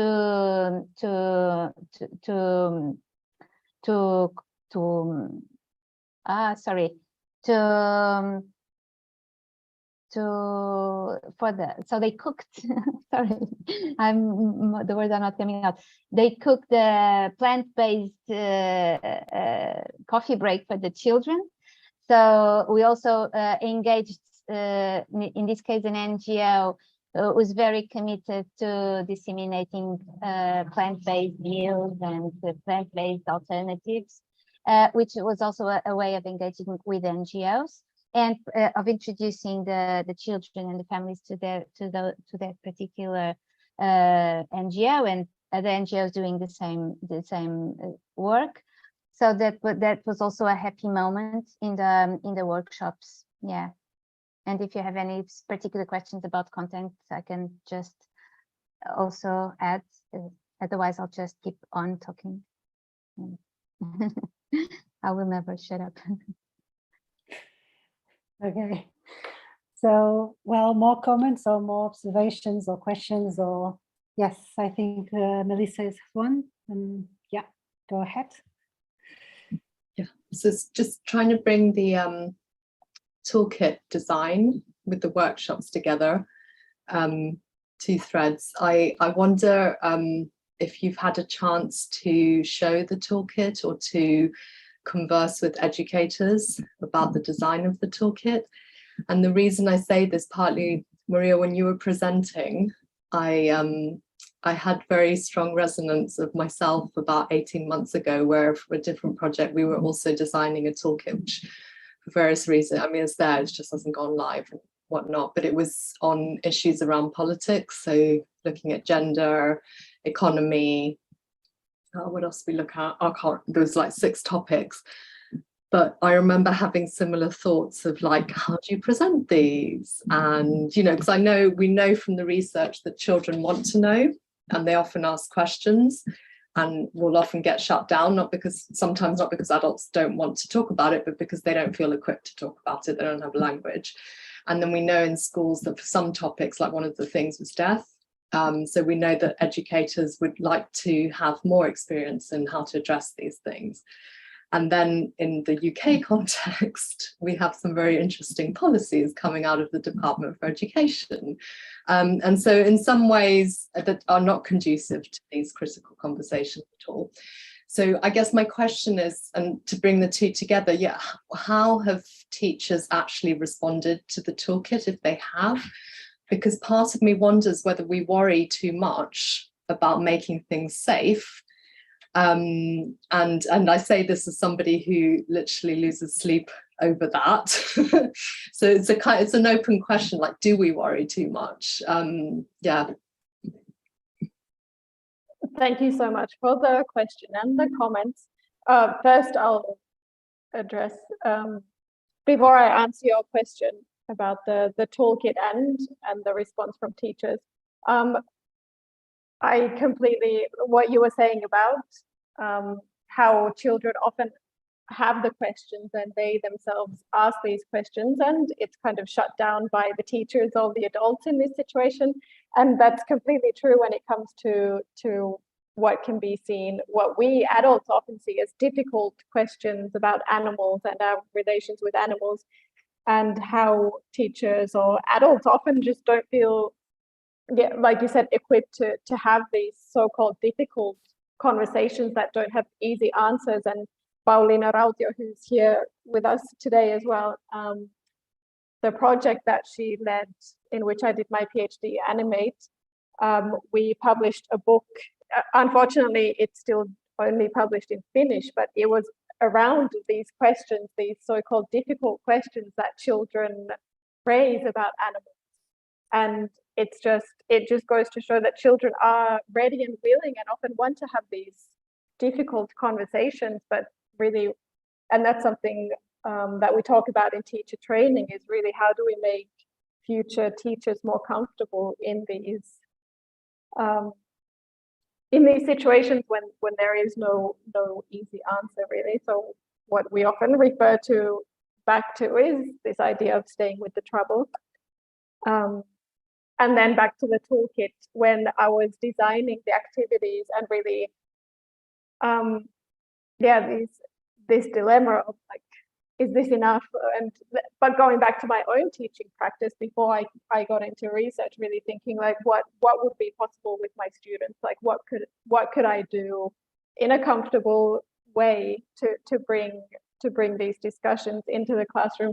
So the final toolkit yet hasn't been given to teachers to consult, but when I created the activities, I did give that for consultation to 2 teachers to get their feedback on whether something should be modified or added. And so in the design process of the activities, teachers were consulted, but the final product, it's yet to see what is their response. But that's also something that we're really interested in hearing from the teachers of how has it been useful to them? Has it been useful? What has been discussed? And yeah, there's so many questions that we would love to have, discussions that we would love to have with those who do use the toolkit, because it's really invaluable information on how does it look in practice, and were some of the things that we were afraid of, maybe we shouldn't have been afraid of, or just, yeah, to see how that toolkit then lives in classrooms in different places. Yeah, that was also my question, whether we will have the chance to actually make the teachers appropriate the toolkit in classes and see what happens, what are the dynamic that emerges from that, and also how do they appropriate, how can we tinker as well with the toolkit. And another thing that just came to my mind now was also how much background information do we give? And because we had limited space, we were thinking, how do we provide links or tools to teachers who might not be familiar with these topics? And once you start going down this path, it's really like, how do we bring in everything we know into 25 pages, or I don't know how many pages it will finally be with the design, but really, and also do we provide sessions or information sessions where we explain the toolkit also? There's many questions. So Harry, would you like to say something? Yeah, it's really interesting to hear kind of your thoughts on that, Maria. I know that in my experience of working with educators, either teachers in schools or kind of community educators, that because there is so much hypocrisy and complexity in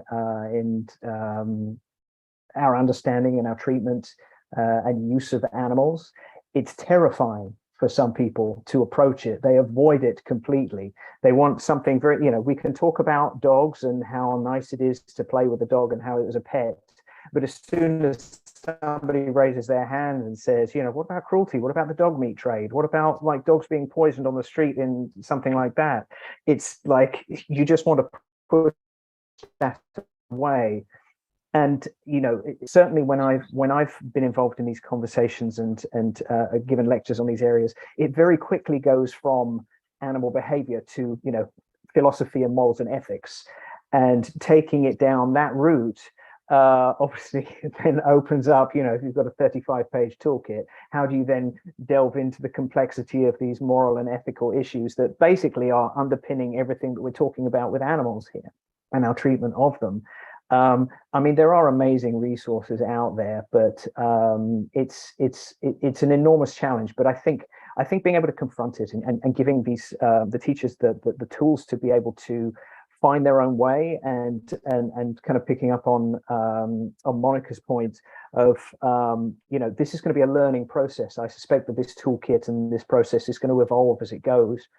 And just giving them the starting point and the opportunity to navigate in the appropriate way. But I think having those conversations is vital. I think one of the reasons why there is such poor animal welfare and such a poor understanding of animal welfare is precisely because we avoid these kinds of conversations. And so if we can find the right framework to be able to have that in a safe environment with an open dialogue, I think would be incredibly progressive. Could I jump in there for a second? Yeah. So yeah, I just in terms of Harry's comments, one of the findings of your project was that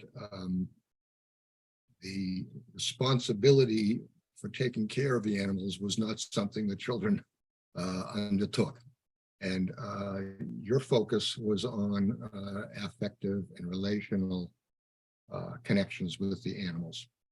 Traditionally, humane education has focused a great deal on responsibility and what the dog needs in terms of shelter and food and so forth. But it seems to me that you can avoid the extreme of the animal rights arguments and the exploitation arguments with the focus on affection. So, for example, we could talk about when the dog gets sick. So when the dog gets sick, we have feelings about the dog has feelings. There's consequences to the dog being sick. They have to go to the vet and they stay there for 2 days. We miss the dog. So it seems to me that opens up a discussion of the subjective life of the animal and a richer sense of the animal without burdening the child with the responsibility for taking care of the child. Because I remember one of your findings was also that one of the functions of the dog and the cat was that it lessened the burden on the child in terms of their schoolwork, which was the focus for the parents. You know, did you do your homework? How come Johnny got a B- and you got a C? You know, those kinds of pressures. So I think the affective and relational focus is something that you can add to traditional humane ed.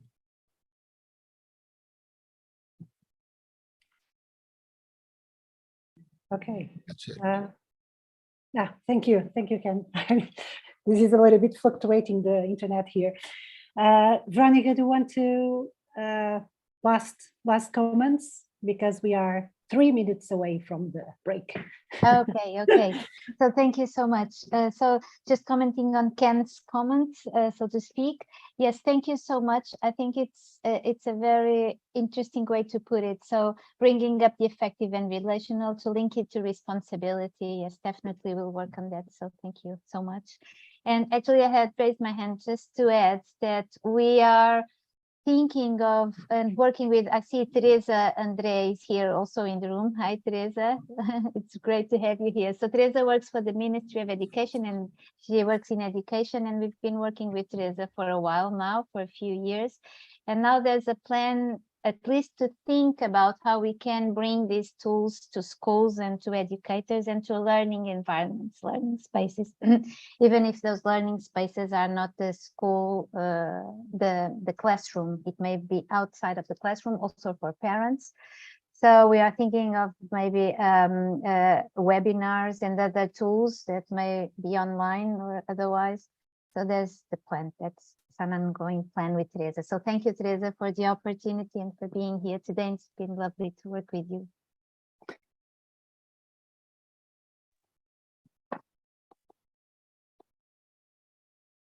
Yeah, I thought that Teresa was going to say something, because I'm sure that she recognized a lot of the things that Harry was talking about.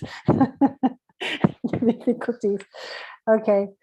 So I don't know if there is last minute questions, but if not, we can close this session. I think it was really, really instructive and really fantastic discussion here with lots of things to think about. So it is an in-progress project and outreach as well. So thank you so much, and I'll see you at 4, isn't it, Veronica? I think, yes, it is at 4, yeah. So we have 15 minutes break to stretch our legs and have some drinks, and I'll see you at 4 o'clock, okay? Bye now, and thank you, Melissa and Harry. Bye, thank you so much, Melissa and Harry, and thank you all.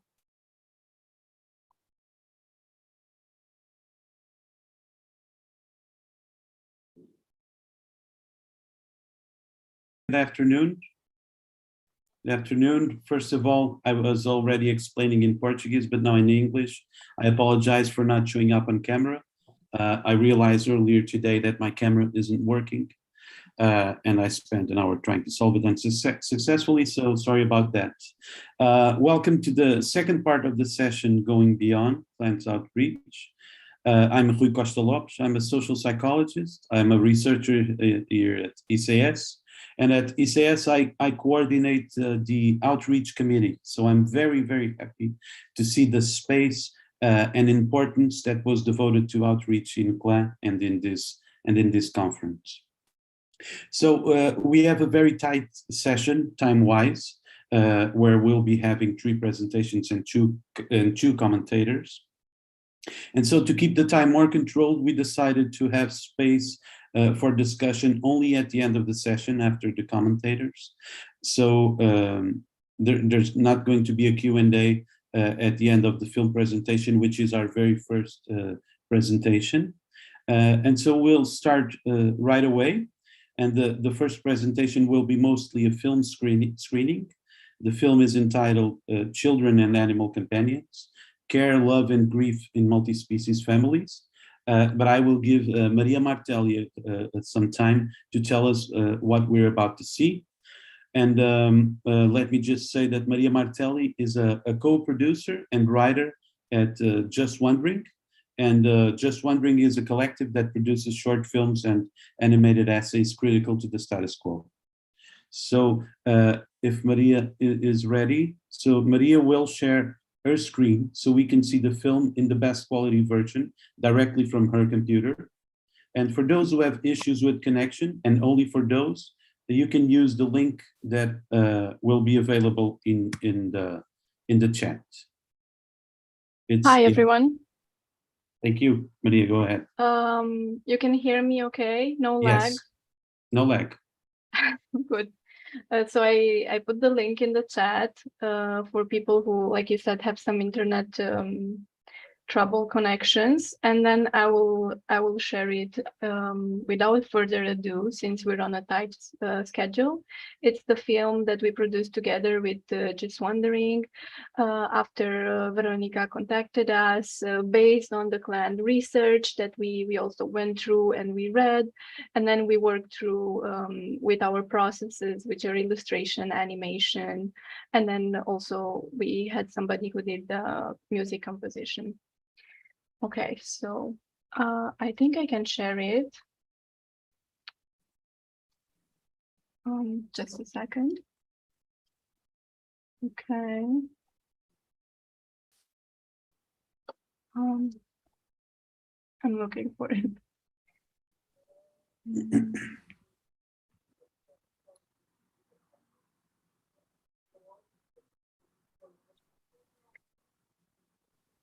Can you see it?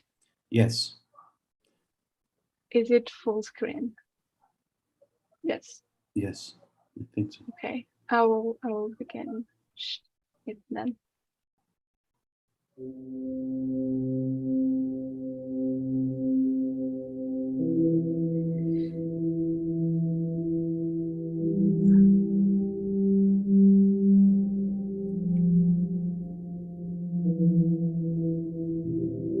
As a time in one's life, childhood is often paired with closeness to the rest of the animal world. And like many other things that become lost as we grow up influenced by social expectations about adulthood, so does this affinity.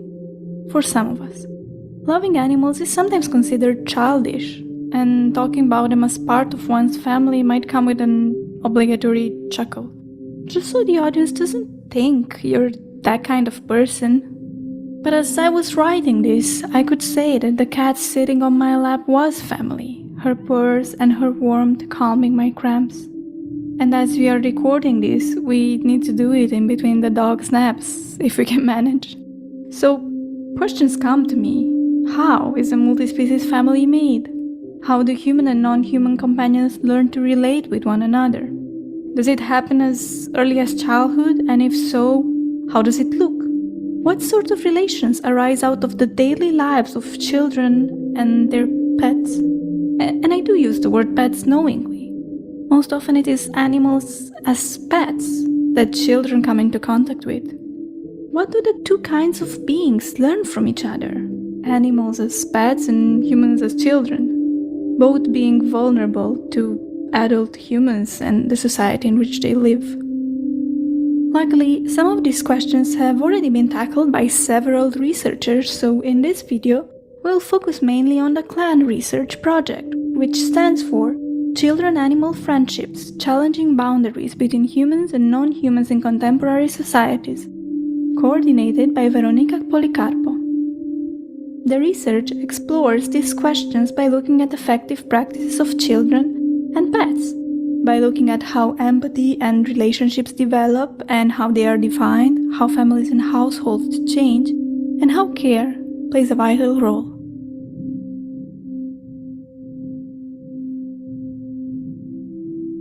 Hello, childhood, land of endless bliss and play.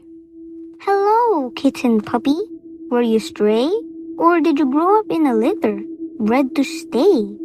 Come on here, be our kin. My guardian twin. It'll be fun. Or so some would say.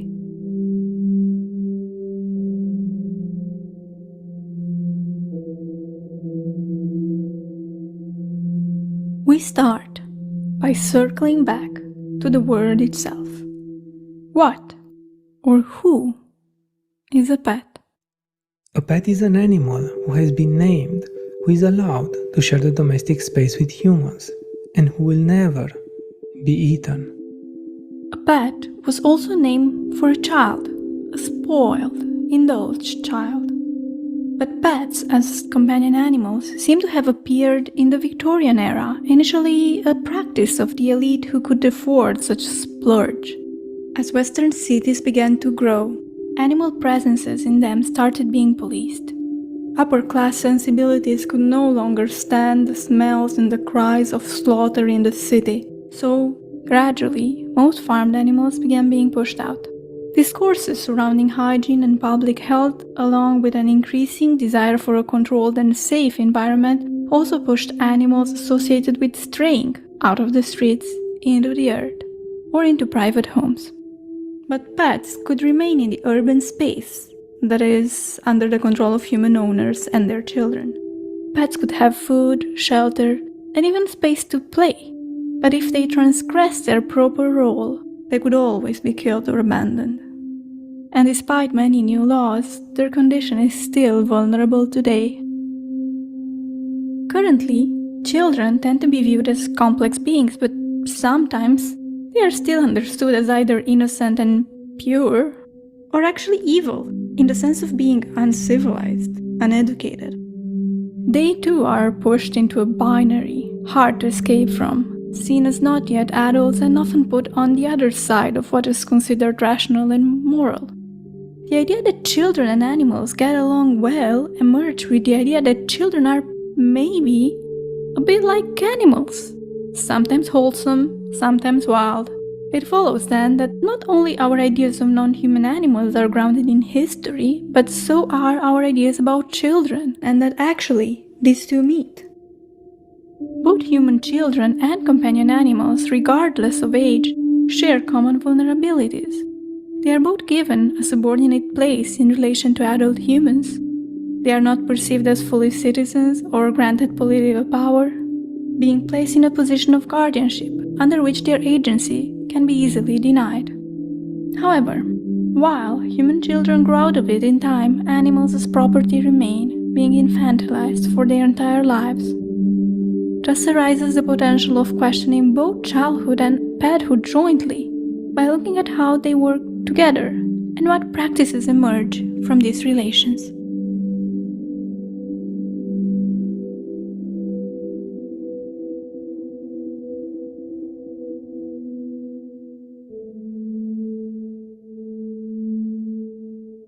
It's no small thing to be able to choose a companion animal, or if you are to be more attentive to the power of words, an animal companion. The entire decision rests on human shoulders. They choose the species, the color, the temperament. According to the clan research, many aspects play a role, from the animal's cuteness and how they look, to preconceived notions associated with certain breeds, to the animal's size or possible behavioral characteristics and needs. Animals enter families from shelters, but also from breeders, from pet stores, and sometimes even as a surprise gift. Parents and children have different views of why they'd like a pet, of course. Parents focus on care and responsibility, on the opportunity that they hope animals will teach children respect for others and how to nurture. Besides, animals are seen as bringers of joy, enriching the emotional life of the family. And as a bonus, they are also able to keep children busy, consuming their excessive energy. Children, of course, see this as the immediate benefit: fun and play. One interviewed child mentioned that, because animals play with us, it's almost as if they were a friend of ours. Perceiving individual animals as friends and companions is how human children start to see their subjectivity. As 12-year-old Miriam says about Ninja the cat, I think that mainly he needs affection. So we have to respect him, like we respect a person. I think that's what he needs to be happy. Through closeness and affection, it sometimes happens that animals are no longer objectified. But not always. The opposite can happen too. Children that play with living beings as they would with dolls, dressing them up. The relationship is not at all innocent or straightforward. The new animal too has to learn how to adapt to the humans, and there are many rules indeed. What to chew, where to go, when to do this or that, and how to act around all these strange beings mustn't be easy to get right away. The first few weeks are some of the most important. Relationships and rules are set, and if they don't work out, the pet might be returned or rehomed. So, how are multispecies families made? And what species? This is an important question, as different species are treated very differently.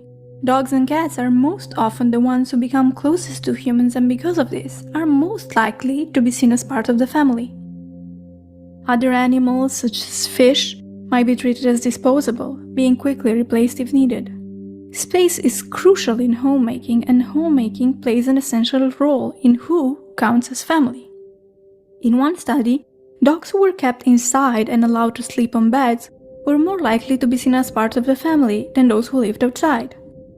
Because there are few spaces in which dogs can interact off-leash in the public domain, the home remains a central site for defining more than human family practices. Within it, rules and routines, while decided upon by adult humans, are changed and influenced by both children and pets. Dogs can be welcomed into a family and be asked to fit into its pre-existing schedules, or they can be allowed to shape them. Cohabitation, shared activities, and the length and quality of the relationship all add up to animals being considered part of the family. Sometimes, children even mention pets of other relatives, which they consider integral to their kin network, and they know quite well. Terms such as meeting, liking, and knowing come up, showing that children often see other animals as individuals they enter a relationship with. Adults, however, even if they do include pets when asked whom they consider family, tend to laugh or dismiss strong affection towards them, for fear it might be seen as, you already know it, childish.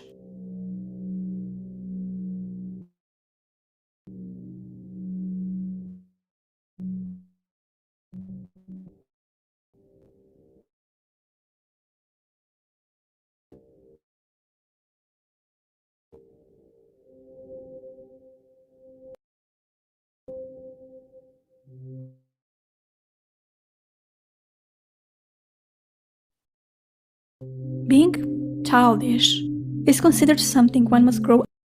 In pet interaction, adults see an opportunity for children to learn respect and care for one another.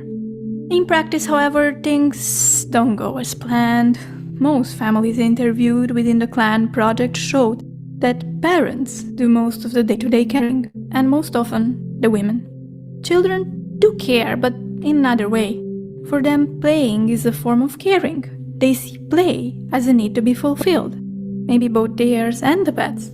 The sensorial aspect of care and play is essential, as interacting between human and non-human animals takes a physical, hands-on form. However, it is not just humans who care, but non-humans too. They provide emotional and sometimes physical support. One child mentions in an interview that, "Sometimes I begin to make the handstand in the middle of the house, and when I fall down, they come immediately to my rescue." And another says, "When we are alone, it's the animals that come to us, that come to help us." In a study, dogs are shown to become part of the daily routine, for example by being eager to push the bottom drawer of the dishwasher in after the dishes are stacked. So, animals are described as actively producing and changing family dynamics. More than their parents, children recognize that the family wouldn't be the same without its non-human members. For 13-year-old Carla, "Life without Lily would be more like I wouldn't talk so much with other people, because sometimes we're in the kitchen and she comes with her toy and then we hang around each other more." the human-animal boundary is not so easily drawn in multispecies families, and care is an activity in which all animals participate. Let's take Pavi, for example, an auburn white-spotted dog whom the Clan researchers encountered. Barbara, his human, enjoys Pavi's company even when he just lays on the bed, but she also looks out for him when he goes on the balcony to stare at humans, dogs, and birds passing by. Even though Pavi can jump, the girl still pays attention, just in case. Their relationship is embedded in daily life and its needs. For example, when Pavi is thirsty, he looks at the bidet to ask for water. Well, sometimes mistakes are made, as Barbara says. "He goes there and he looks at me. He looks at the bidet, drinks water again, comes back, looks at me. That's when I realized that I opened the hot water tap." For her, Pavi is the life of the house, because when everything is silent, He's the one who wants to play. He calls us and we start playing with him. If Pavi isn't around, nothing special will happen because he's the one who moves everything around here. Encounters such as these and the simple pleasure of just being present together add up to multi-species family life.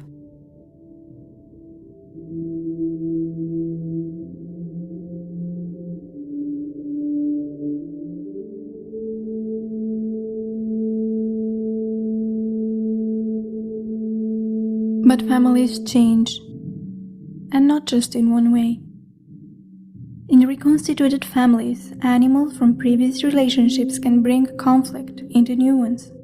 Illness, unemployment, or change of house are all moments in which the status of the pet may change, and so is the birth of a human child.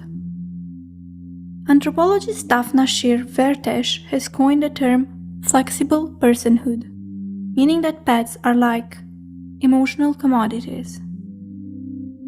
They are loved and incorporated into human lives, but can at any moment be demoted and moved outside of the home and the family.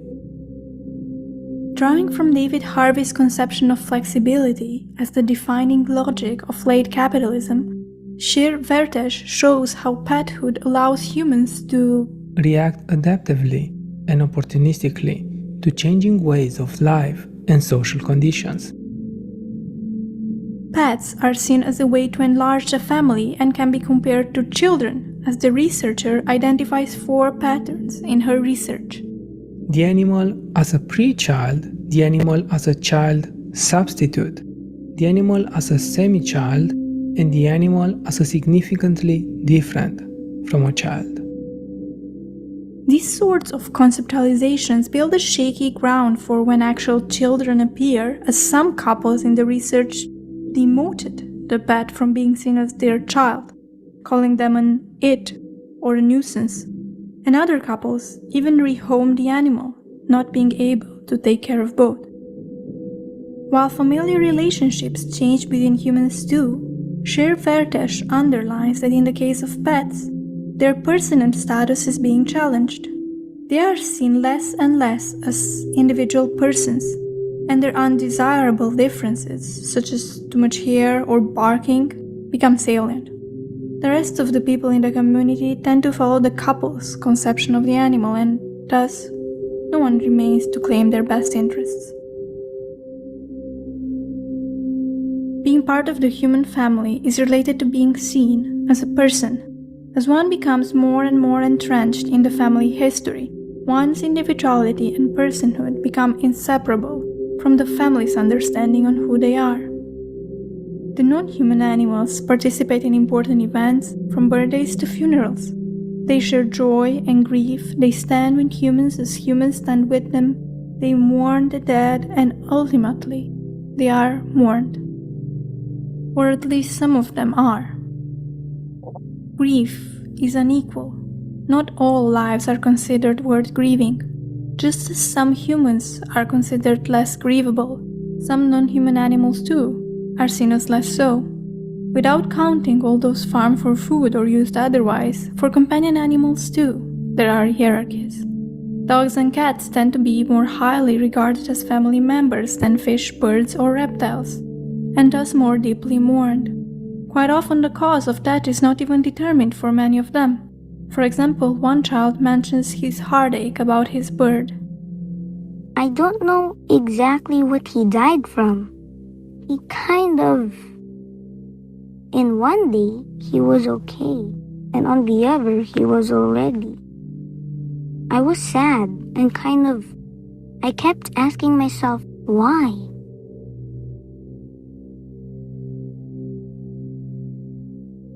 Grief is political. Research shows there is a taboo against grieving deaths of non-human animals, even of pets, with whom we live closely. Hence researchers gave it a name: disenfranchised bereavement. Grieving individual non-human animals challenges their status as material resources or replaceable members of a species, ultimately putting a dent into human exceptionalism. Following Judith Butler's 3 characteristics of grief, sociologist David Redmalm explores how pets occupy an ambiguous space when being mourned. First, being grieved means being considered irreplaceable, but that is not always true for companion animals, as humans might quickly turn to get another one.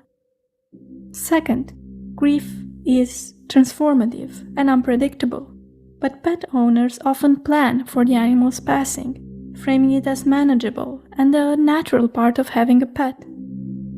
Third, as grief is a bodily experience, and the loss of a person is always the loss of a body. Mourning is felt intensely and physically. This sort of missing appears even when animals are given away without actually dying. Grief reshapes us. It changes our understanding of ourselves, our lives, and the world around us. It lives with us in bittersweet memories, shaping our future. Miriam recalls her departed golden retriever, Lori, and their closeness, even when he died more than 7 years ago, when she was very small. She remembers him dearly, mentioning a touching example of interspecies care and communication. When I was a baby, Lori would, sometimes, when I started crying, go and get my mother. Lori seems to have left his multispecies imprint in Miriam's human world. For her, he is irreplaceable. The memory of his body coming to her rescue persists in a timeless zone, and grieving him meant becoming someone else, a human who knows how it feels to be fully connected to another species. So grief calls our world into question. It asks for our attention. It demands our care. And so, it is a force of change.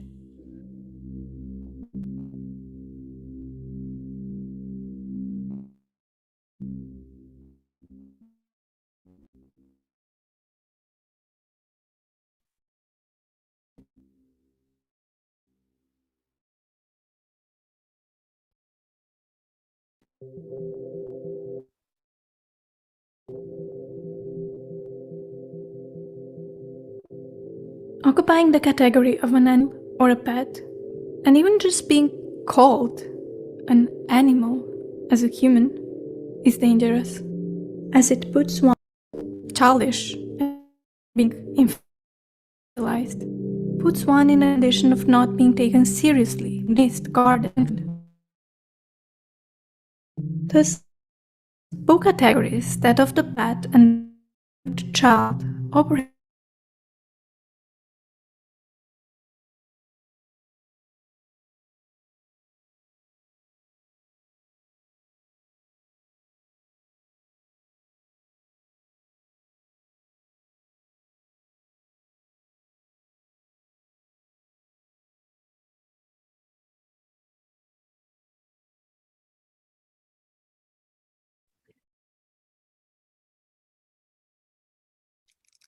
I think it fell down. Yes. I was wondering if people could watch it on the link, like the last, I think it's still 4 minutes.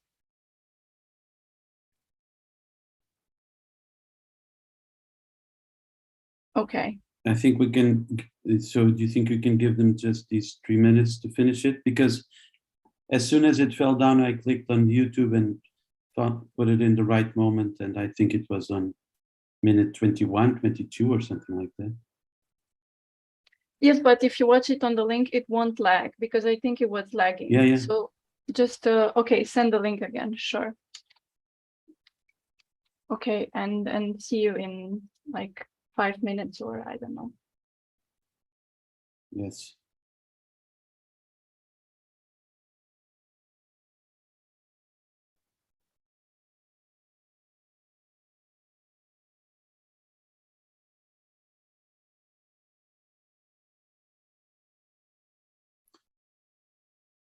Thank you for showing us this beautiful film. I'm sure people will have comments about it and questions, and we'll hear them in a while.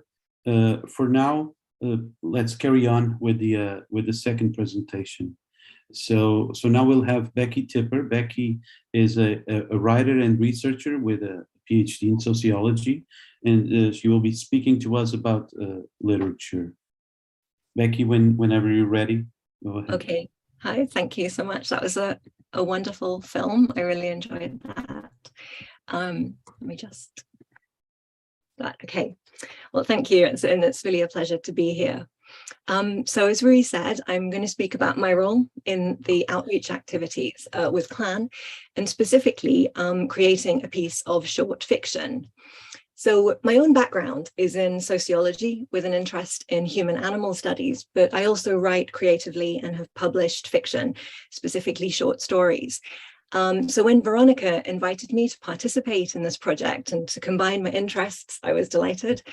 And I'm going to speak today a little bit about why we would use fiction in research, my own process of producing a piece of fiction, and a little bit about the finished short story, which is just under 5,000 words, entitled All the Animals. And I'll share a short extract of that piece. So a few words on why fiction. Why would we want to use fiction or literature to talk about empirical academic research? And I think the idea that fiction is an emotive and effective way to communicate is something that might really ring true with us as people interested in human and animal studies, because so much great literature for children and for adults does in fact concern animals. From my own personal experience, I remember reading Black Beauty as a child and being intensely transported into the life of this fictional horse, how viscerally I felt the kind of empathy and outrage at his mistreatment. And years later, reading Disgrace by J.M. Coetzee, which I think in a really different way gets to the heart of all sorts of complex and painful truths about what it might mean to be a human living with or caring for other animals. So the potential of fiction to be used as a kind of communicative tool has generated a lot of interest in the social sciences in recent years. And I've put some references at the end of this presentation if people are interested.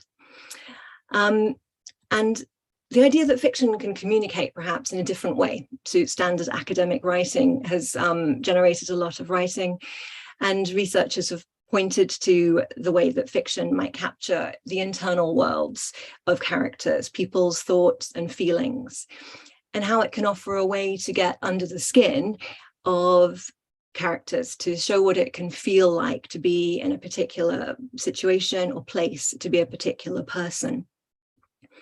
And how in fiction, we can follow an emotional journey of a character. The reader vicariously experiences a life that might be quite unlike their own. And it's been pointed out that fiction might offer a kind of a way of conveying the complex, multi-layered nature of life. But fiction doesn't always aim for objectivity, but embraces the situated and partial kind of perspective. And that fiction can offer us stories that, unlike not all, but some academic writing, isn't about finding definitive statements or conclusions about how the world is, but might leave the reader open to draw their own conclusions. So it was these kinds of things that we wanted to capture in a piece of fiction about CLAN's research data, to tell a story that maybe perhaps was a little different to the way that academic writing might express findings. So when it came to writing fiction based on the data, my first step was to familiarize myself with the findings. We did, of course, reach a stumbling block quite quickly that the data, the interview data was in Portuguese, which I don't speak. But the CLAN team were excellent. We had lots of in-depth discussions about the findings, and they gave me examples and stories from their interview data. And I was also able to look at the photos that the children took that we'd spoken about earlier, which offered a really vivid and interesting way to get into, into the eyes of children and see things from their points of view. And And the kind of things which emerged, which obviously we've heard a lot about already, there were themes of joy, of care, often of longing for a particular animal, the difficulties of living with animals, conflict, death, and grief, shared domestic spaces, and the different ways that children and animals engage, children and adults engage with animals. And these were all things that I could recognize from my own experience and research. But there were some things that I felt had a particularly Portuguese flavor. There were species that are kept, I think, more commonly in Portugal. Turtles, birds, parakeets, and parrots, I think, were kept more commonly than in the UK, where I'm from. And another thing which really interested me was, again, something that was spoken about yesterday, was that in several of the families, there was an animal, often a dog, that had a kind of idealized or legendary status, who might have lived a long time ago, might not even be alive, but who remained part of the family's memory, part of their kind of family identity, the family imaginary, and would still be remembered and spoken about for years afterwards. And this particularly informed the fiction that I wrote in the end. What I wanted to do was take these kinds of insights and write something which expressed what I came to think of as the messy conviviality of humans and animals living together. The way that human and animal lives jumble together, rub up against each other with different personalities, different needs, and to create a piece of fiction that conveyed and depicted something about this reality. So for the story that I wrote, I chose to create a fictional family and follow them over time. Anna and Miguel, parents, and their children, Luis and Clara, and the various pets that lived with them over a period of years.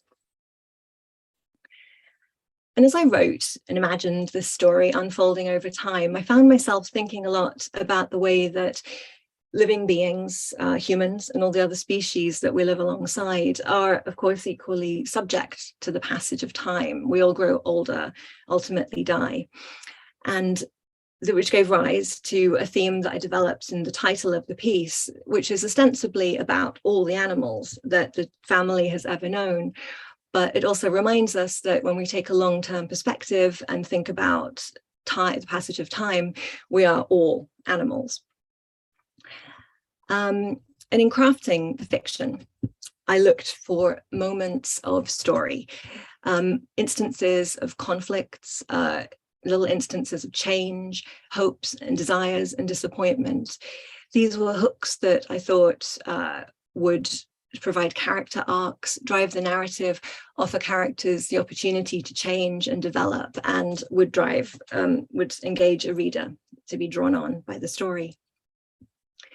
And I decided to tell the story in the form of 5 acts, as it were.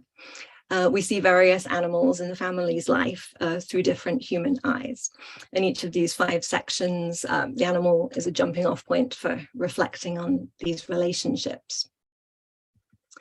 And the 5 fictional animals include Bernardo, who is that kind of legendary dog who once lived with Anna, the mother in the family, and died long ago, but still holds a great deal of sway over the family's imaginary, is a kind of idealized pet. There are 2 birds, 2 parakeets, which the family purchases on impulse when visiting a pet shop. Vittoria, a stray kitten who arrives and is adopted by the family. Michelangelo, a turtle who belongs to the children's uncle and who comes to stay with the family temporarily when the uncle goes abroad. And Bruno, when eventually the family does get a new pet dog, perhaps hoping to replicate some of the relationship that they had with Bernardo. Bruno is the dog who comes into their lives. And each of these animals provides a kind of hook for each section where they're explored through various human perspectives. And what I want to do, finally, is read just a short extract of the story, the first section, where we meet Bernardo from the point of view of the various human family members.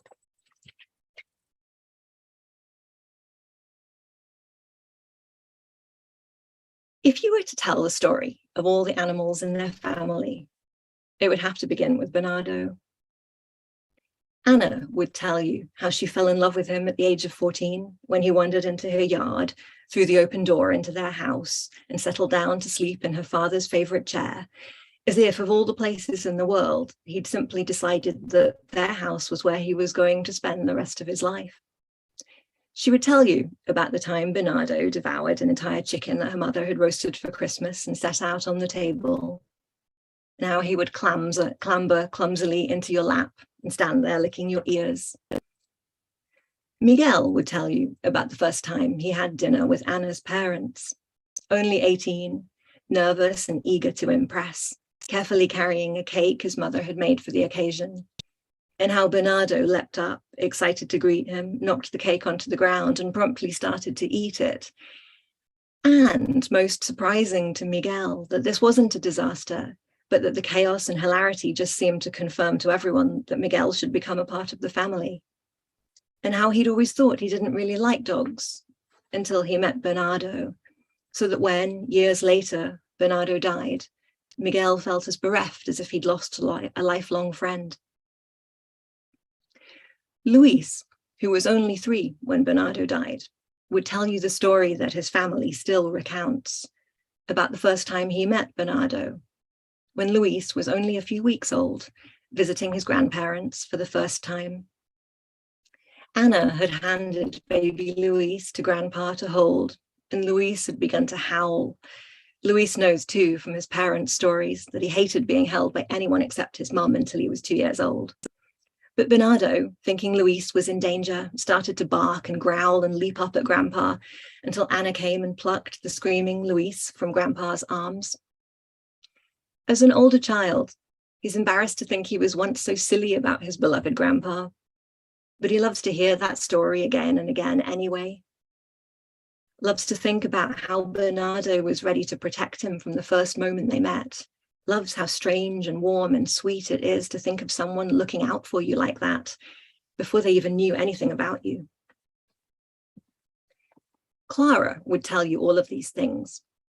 How Bernardo tried to protect Luis from Grandpa, how he destroyed her dad's cake and ate her grandma's chicken, how he stood on people's laps, even though she never met Bernardo. She would tell you that she feels like she knew him, though.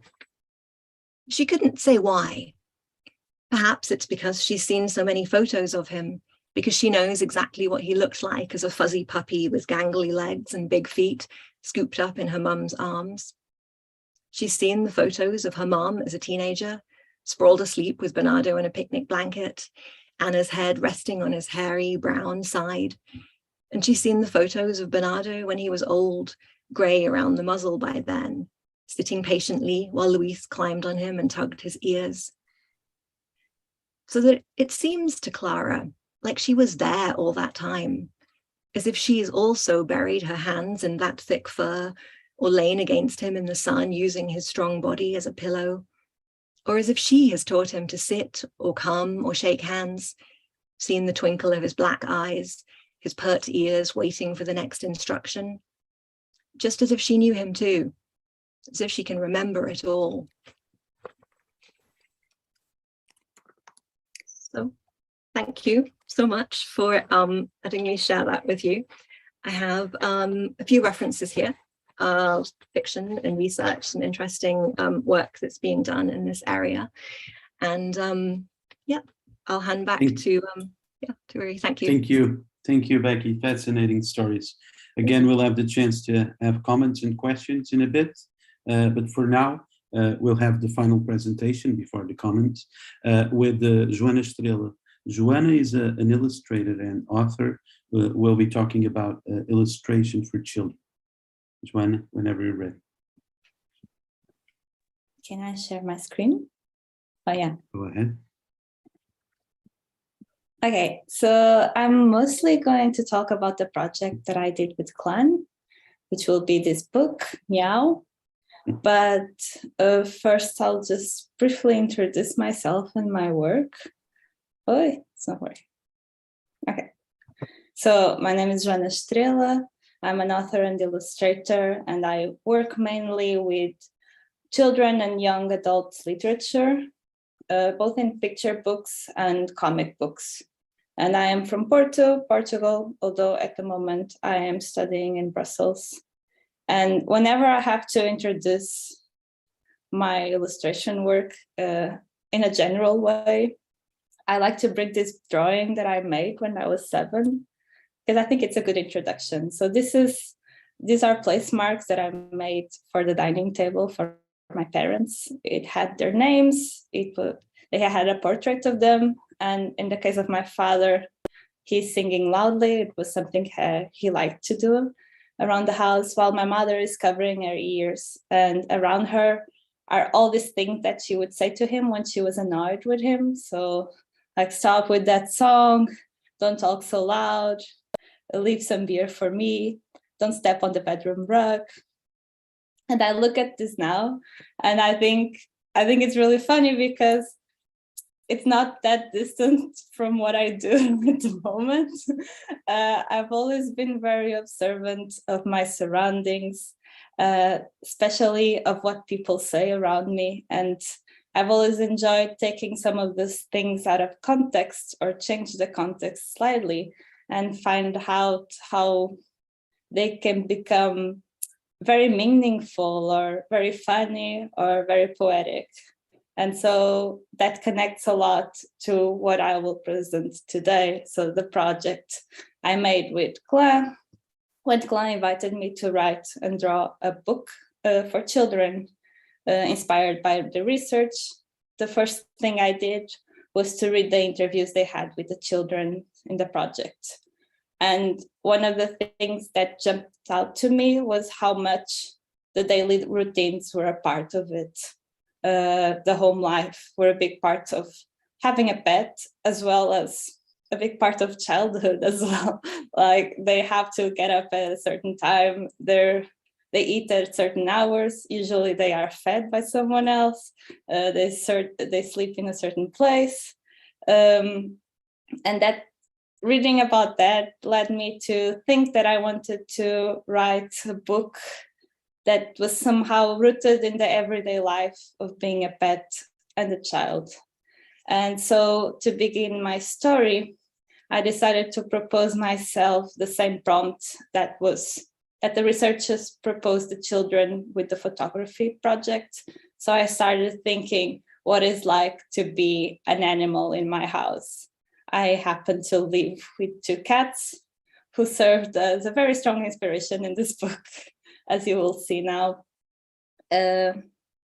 So these are some of it's the first sequence of the book, so the first pages.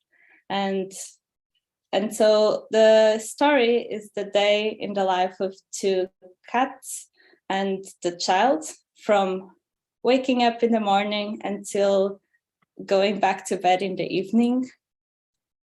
It's a silent comic, or mostly silent, because the only words that appear are sounds. So I wanted the animals in my book to behave somewhat realistically. And at some point I decided that I didn't want them to have a voice. I didn't want them to talk. And there's also no narration. So I'm never writing what they are thinking, and neither the child, to be honest. So you're always looking at it and interpreting as a reader. And we follow them through their daily routines. So in some cases, the routine overlaps with the child's routine. They are eating, they are washing, they play, they go to the bathroom, and they sleep. Nothing really out of ordinary happens in this day, but I kind of believe that what is ordinary can be interesting as well if we shine a light to it. And from the start, talking with Veronica about this book, one of our goals was that I didn't want to have a book that was very didactic and very moralistic. I don't want to tell readers what to think regarding this subject. And I was more interested in raising the questions and starting a conversation and making a book that was opening for interpretation. that said, there are some topics that are alluded through the story and that could be used as a source for discussion with readers, depending on their age. So one of them was the diversity of animals. So even though the book, the story is focused on the cats, who are the pets, we do encounter during the day a lot of other animals that are part of the story. It happens, as you can see, like in an urban environment. But still, there are a lot of animals, from bugs to birds to other people's pets and to the food that is eaten as well. And we also explore the relationship not only of the child with the animals, but also of the animals amongst themselves and their surroundings. In the interviews, this was mentioned before in the other presentations, but the children, they often talk about the personalities of their pets and how they differ, like some like something, and others like something else. And to me, that was an interesting part of making this book with two cats, so that we can really see that they act differently and they also interact with each other. And finally, I think also, this is a bit also from my perspective as someone who works coming from children's literature, and this was also mentioned before, that children's literature and children's culture is so full of animals, especially comics, and fictional animals. And so I wanted a bit of that to be in the book. So you will see as it goes that, like, the child is reading a book about Puss in Boots, and there are some animals, fictional animals coming up. She has lots of plush toys that are shaped like animals. There are animals in her breakfast cereal. And I wanted to have some moments where you see this friction between the fictional and the real animal. And this is one of the examples of a moment when the child tries to treat the animal like a toy and hug them, but he doesn't like that. And so just to end, the book is published by Planeta Tangerina, and it will come out on the 4th of October. I hope you get to see the whole thing. And thank you very much. And you can find the rest of my work in these links here. Thank you. Thank you very much. An amazing work. I will look for the book for sure. We will now have formal comments by two academic colleagues. We will start with Sofia Biscaia from the University of Aveiro. She has a PhD in literature, and she also belongs to the Human Animal Studies Hub. So Sofia, please share with us your thoughts about these works whenever you're ready.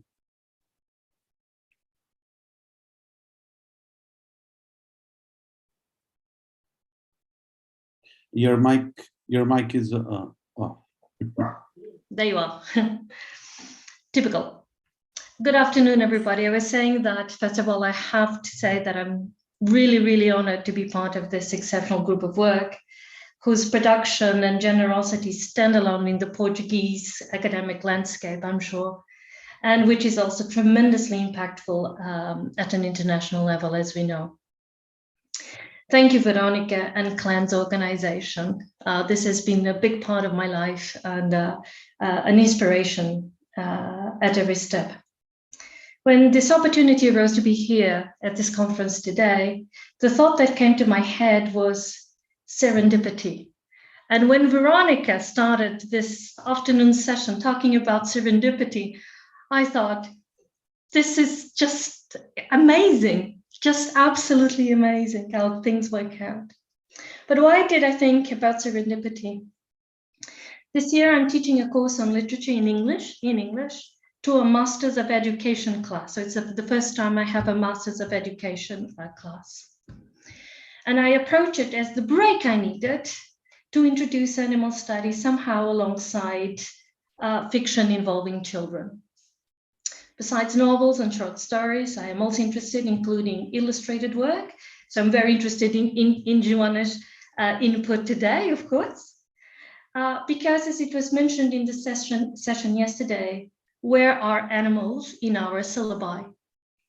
How do they dwell in the academic habitat where education is concerned? Needless to say, as soon as I can, I'm going to steal your toolkit as soon as I can. I'm just blown away by your work. Now, growing up, reading was a fundamental part of my life, and early on, I was drawn to fiction with animals. No Cinderella sat on my bookshelves, not because of any feminist stand on the part of my mother, but because not having had the opportunity to pursue an educational path herself, she deemed it important that her children read serious books.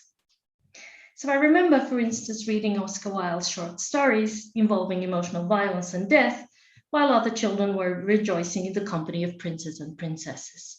Now, I had a whole comment about Oscar Wilde, but I know that time is of the essence. So maybe I can move on to my second example, because it's perhaps less known. And I'm going to talk about Essa de Queiroz, so a Portuguese writer. Again, as a young adult, I had read most of Essa de Queiroz novels, and so I read his short stories.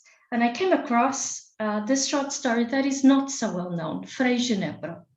I don't know whether the Portuguese here know this short story, but I'll talk a little bit about it because it sort of makes clear what I'm going to say about the work today.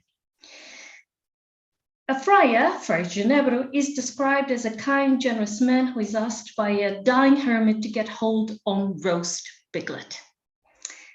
I always thought this was quite specific, awkwardly like a condemned prisoner's last meal. And if you try to visualize it, you see in your mind's eye this dying man going, I want roast piglet. It's strange, it's just really strange.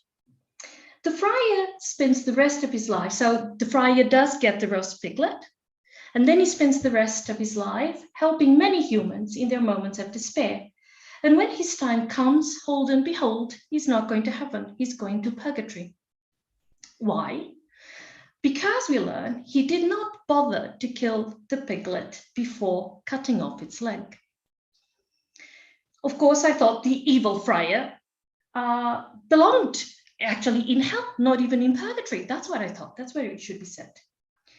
Now, Queiroz, who is arguably the shining star of Portuguese 19th century literature, had a specific message, I think.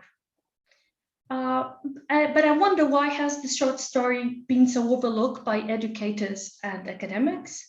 And I think it's because animals do not matter enough in the educational system. The few comments I have ever found on this short story are on the friar, how one makes a mistake unwillingly, which can carry dramatic consequences. This guy is going to purgatory. I always thought, as a young adult, a child maybe even, this was implausible. How could the friar not see, smell, and hear the horror of his actions?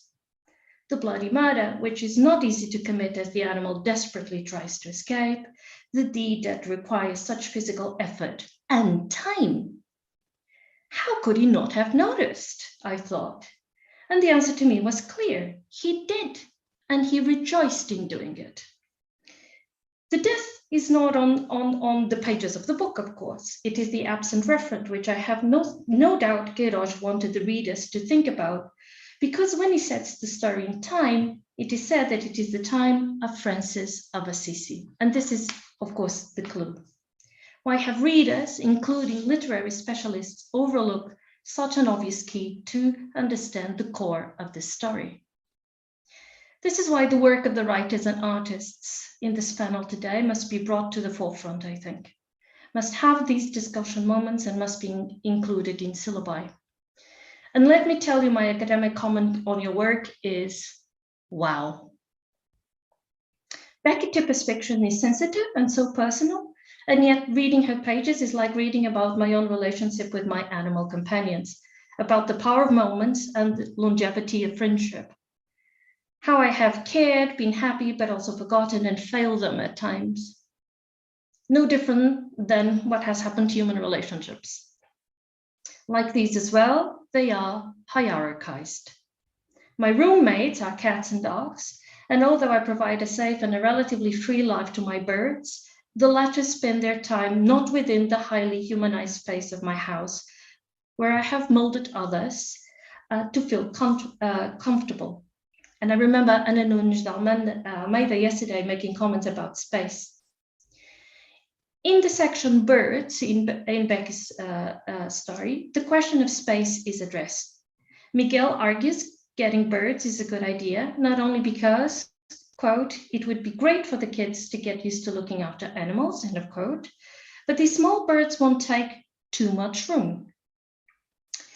Initially, as Veronica said yesterday, there is a honeymoon period. The birds sing in their liminal space, where, if memory serves Miguel right, and we don't know whether he does, the birds could interact with humans and also experience secondhand happiness by looking at wild birds.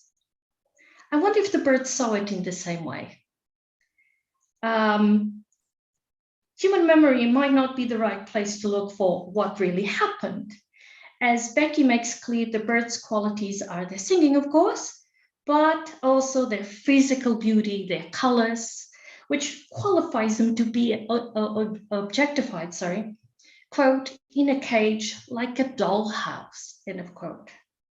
But beauty fades, and so does human interest, and the attributed individuality is taken away. A bird dies, and the family no longer remembers who is who. Belle and Linda are amalgamated into Belinda, who is now aggressive and resents her loneliness, an emotional wound the human family fails to address. Human love is fickle. Luis claims he can measure his childhood by animals, and yet he cannot remember some of them. Like what Vasco was saying yesterday, some animals neither get remembered nor cared for, not even looked after properly. Who Luis does remember, as does Clara, are mainly the mammals, Vittoria the cat and Bruno the dog. There are others, for instance, Michelangelo. I don't think I have time to talk about that, so I might go on and speak about something else. But the Michelangelo case, the turtle is very important because it's an exotic type of animal.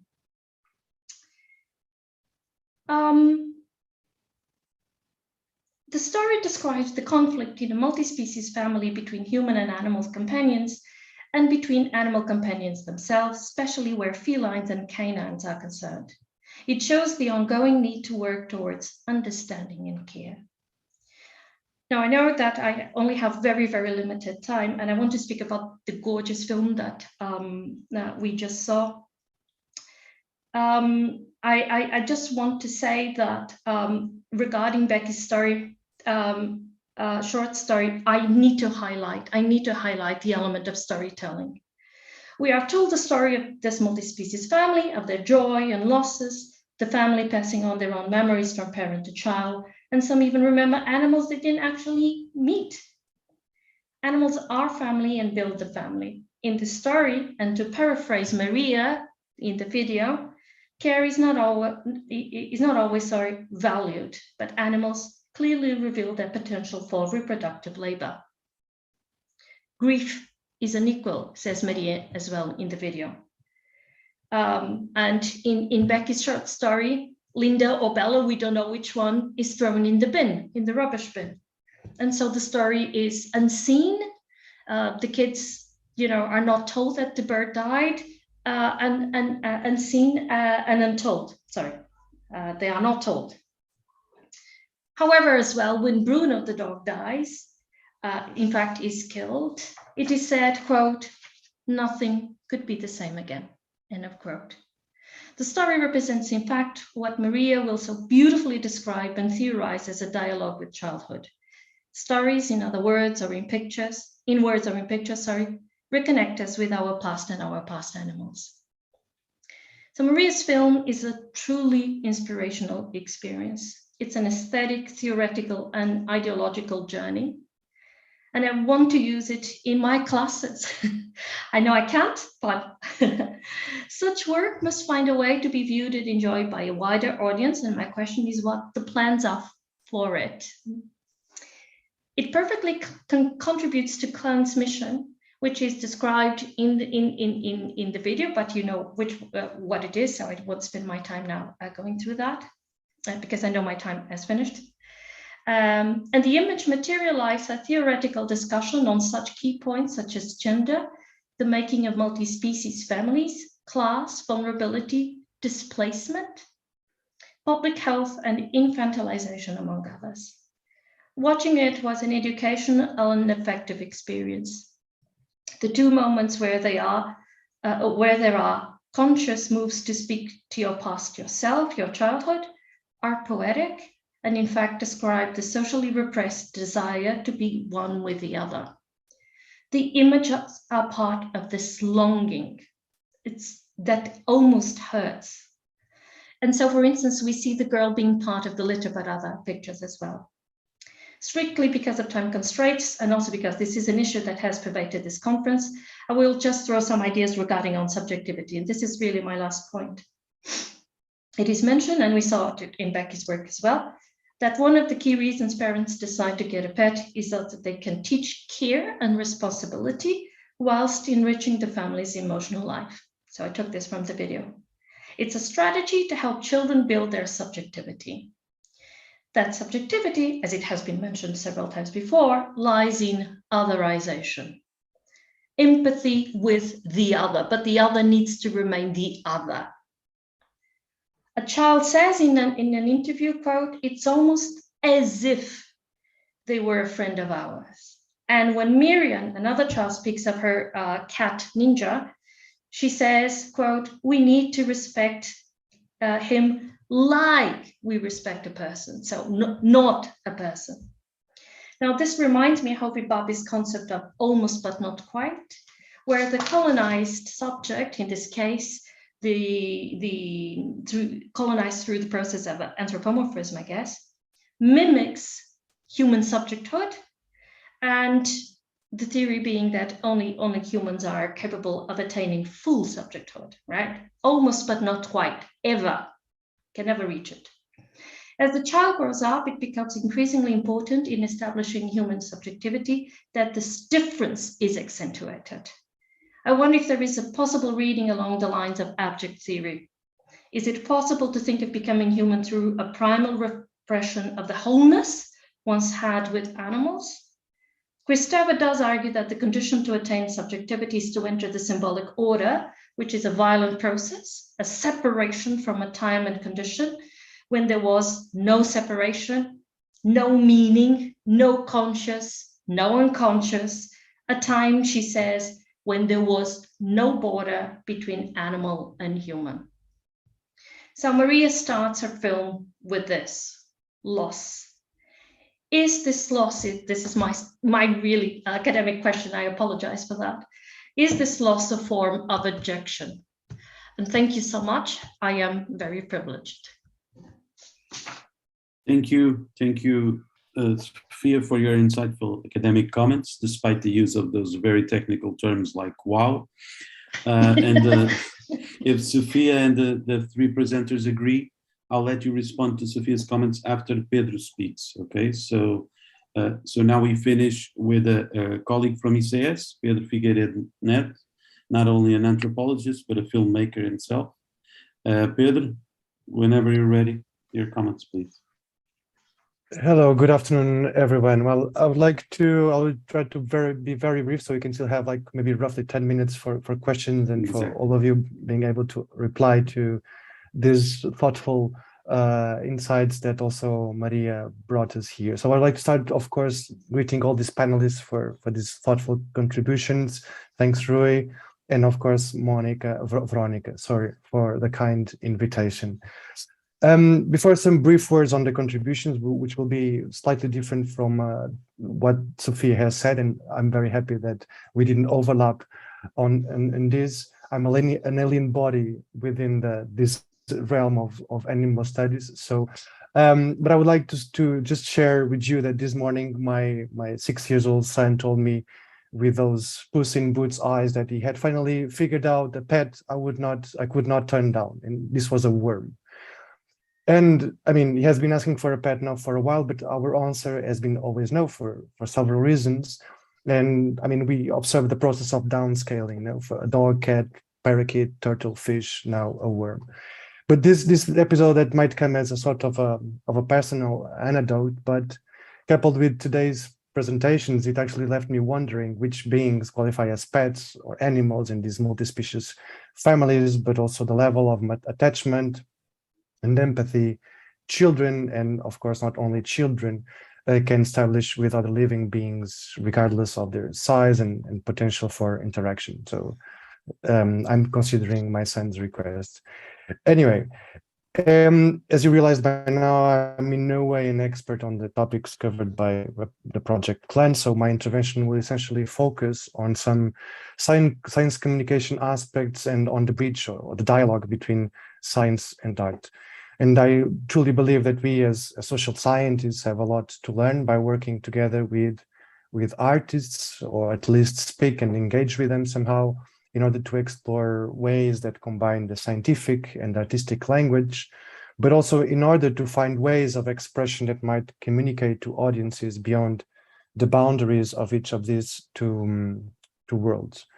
But my question, which does not require an immediate answer, relates to the purposes of these multimodal outputs, be them films, animated or otherwise, these tales or literature, illustration books, and so forth. So what is the purpose behind multimodality in the context of research?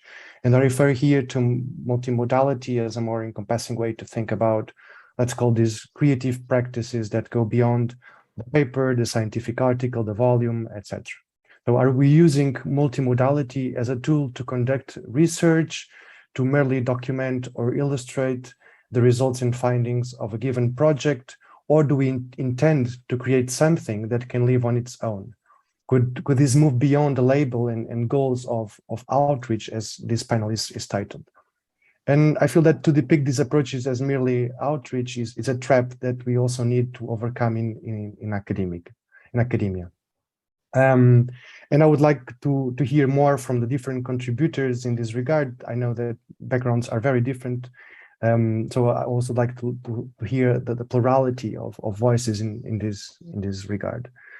Still, I think it all comes down to ways of storytelling, and a sort of storytelling that, if we are eager enough to explore this relationship between art and science, a sort of storytelling that should look at and explore the potential of translating or transducing, some would say, conceptual ideas into these different media: film, audio, illustration, drawings, etc. So it's also my personal view that in turn, these different media ideally could at least contribute with further conceptualizations and reflections, without, of course, dismissing the relevance if not, that's not the case. So the three contributions that were presented in their similarities and differences are very interesting examples to think of this double or triple potential of multimodality. Again, roughly systematized as tools or approaches to research, as ways of documenting results and conveying findings, where outreach is an item probably included in there. And third, the potential to be presented as standalone objects with a sort of an agency in their own right, like full-fledged scientific outputs. So the challenge, I believe, is how can an object, a film, illustration, tale, or otherwise, can find a life of its own within academia. Zooming in, so the first contribution, children and animal companions, care, love, and grief in multi-species families, from which I learned a lot. This is certainly an audiovisual piece. It sends more as an animation of drawings or illustrations rather than a cinematographic piece, nevertheless, I'd say. And it's very interesting because it's clearly stated in the end that it was meant to explore and make available some of Project Clanman research findings. And I think this is also a trap. It's very important that projects can do this, but it's also a trap that they then impose on, which is something that probably could also be discussed. But then again, it's a very interesting point from where we could start thinking about the potential of these formats, how the audiovisual format affords the exploration of multi-layers, the in-between lines, the subtext. And my question, yeah,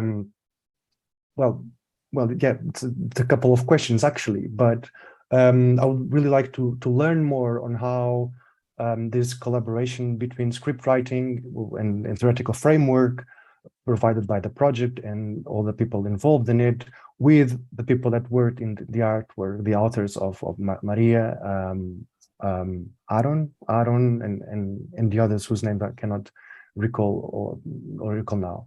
And I really like to learn more about how were the exchanges between these different roles. For instance, the visual artists read any bibliography on the topic the film covers, and the other way around, or how the more theoretical conceptual aspects of Klein's project and the multi-species literature sought to reflect or support this collaborative process. I mean, form and content, again, trying to merge or to dialogue in an exploratory and enriching way.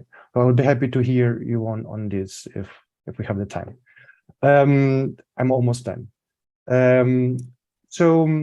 Becky, I must say that I was lucky enough to have the chance of reading the old manuscript, which I really enjoyed. I will need to translate, but it will be something, certainly be part of my literature when I'm trying to put my kids to bed. And I found it very inspiring. I could relate to some aspects of the stories, of course.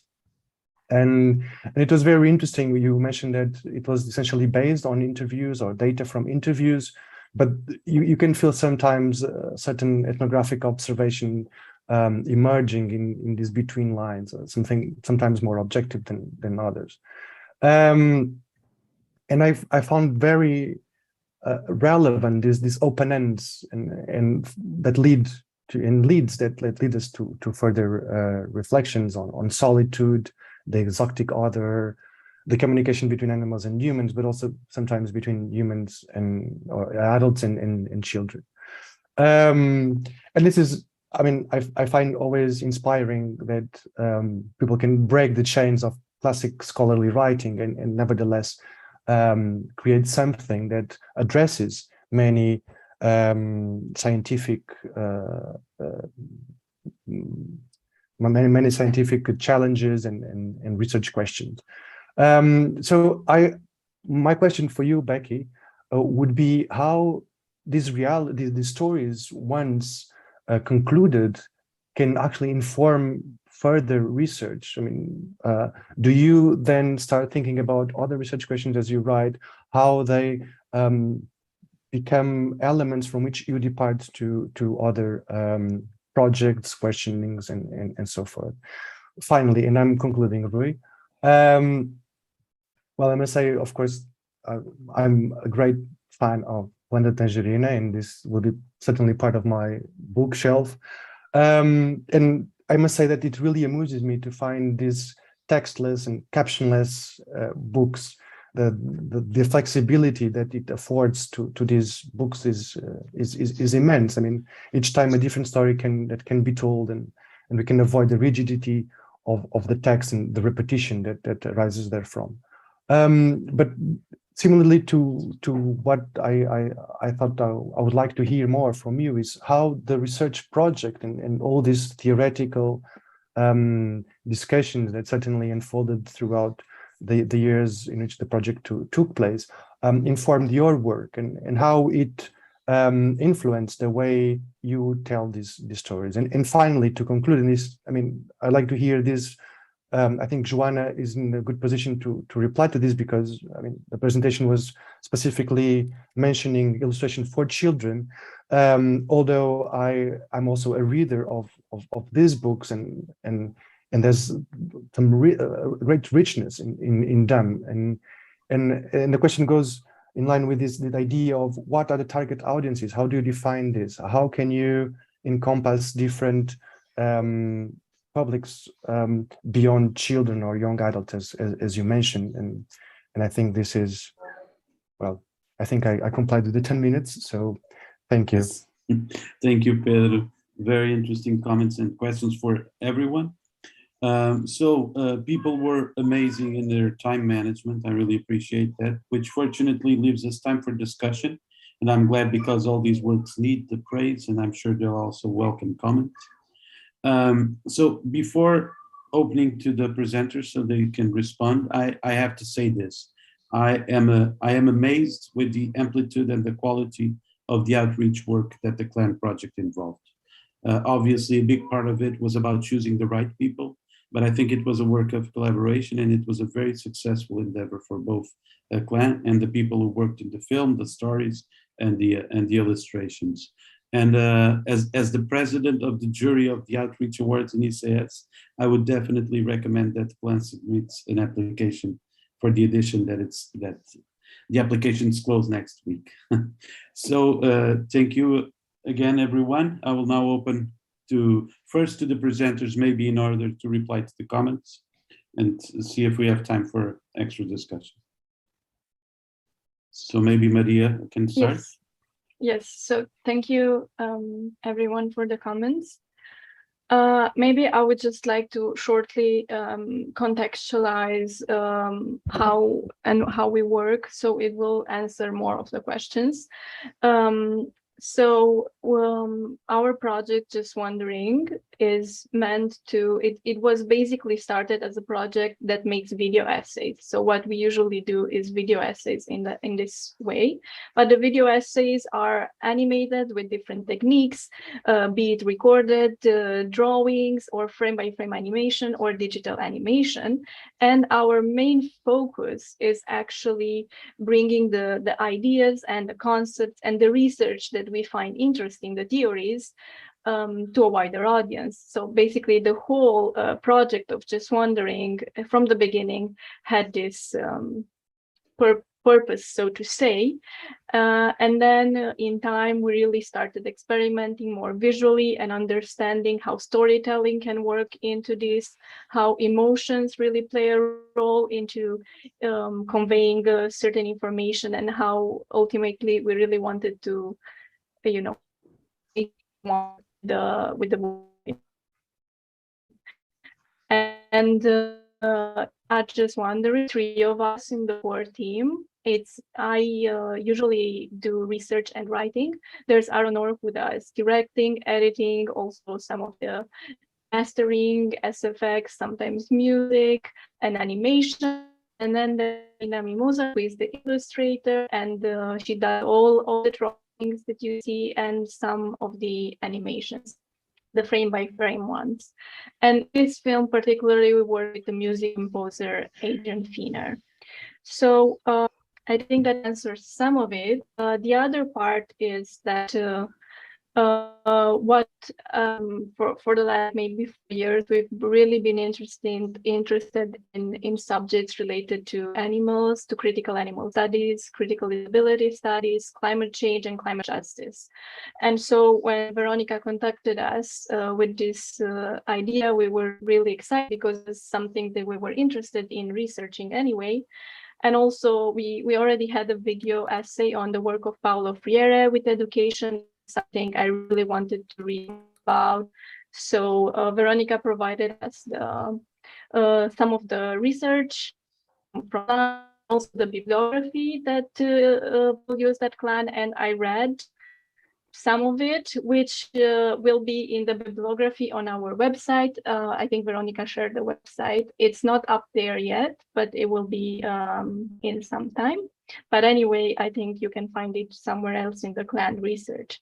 And what really tried to do with the film, I think, is, you know, take all of this that it was given to us, the research for CLAN and the bibliography and the things that we read, just imbue it with our own perspectives and our groundedness in thinking, being critical about power, the power that humans have over other animals, and the power that adults have over other children.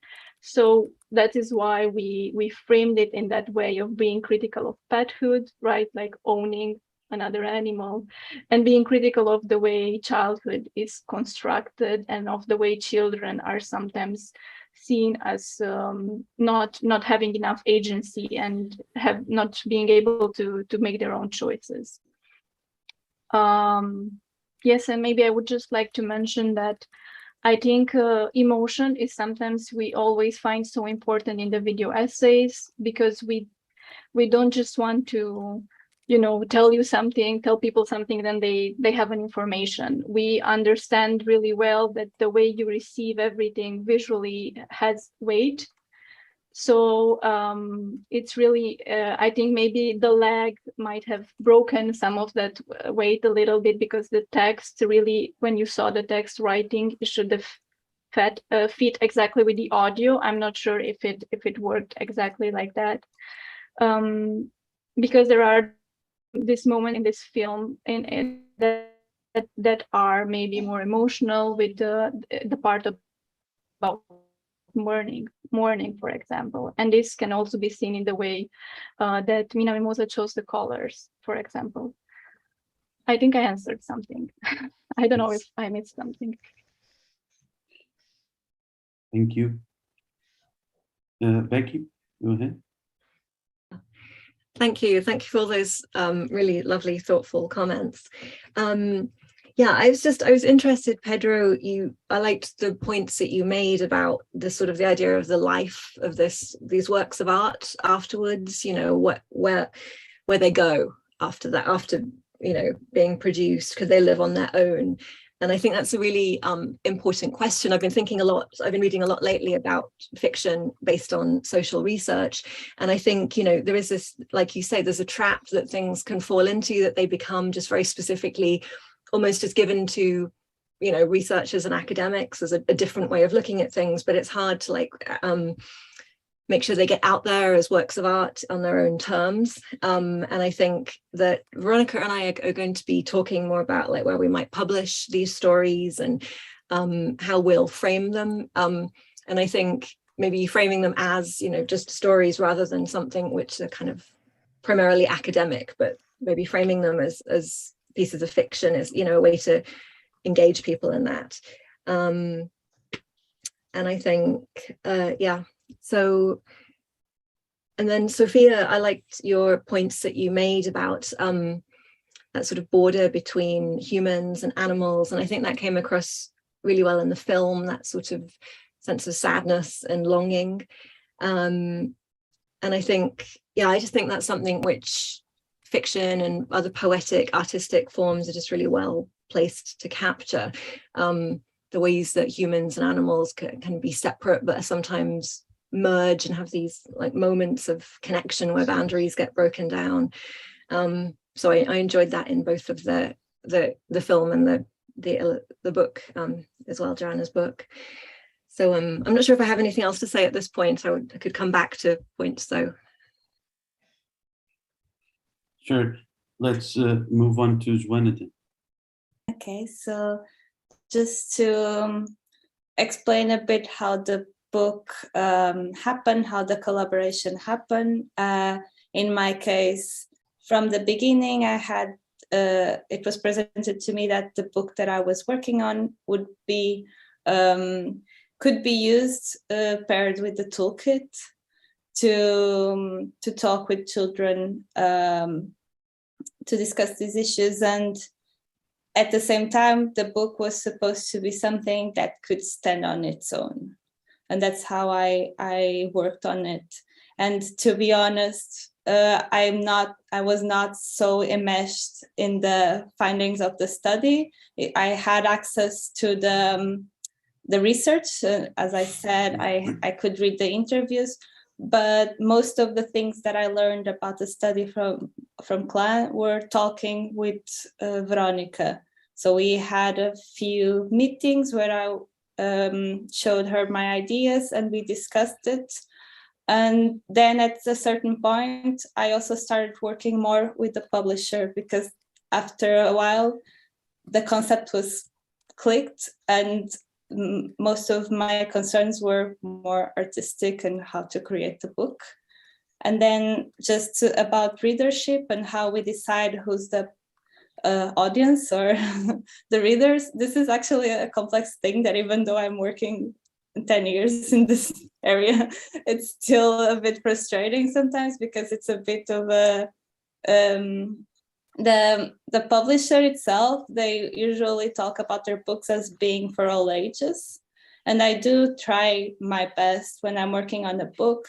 I think it's children's literature is never just for children, because there's usually a parent reading it, and there's usually a parent or an adult who buys it. So there's always readers of different ages. And I think the most interesting books are books that you can read in different ages and notice new things.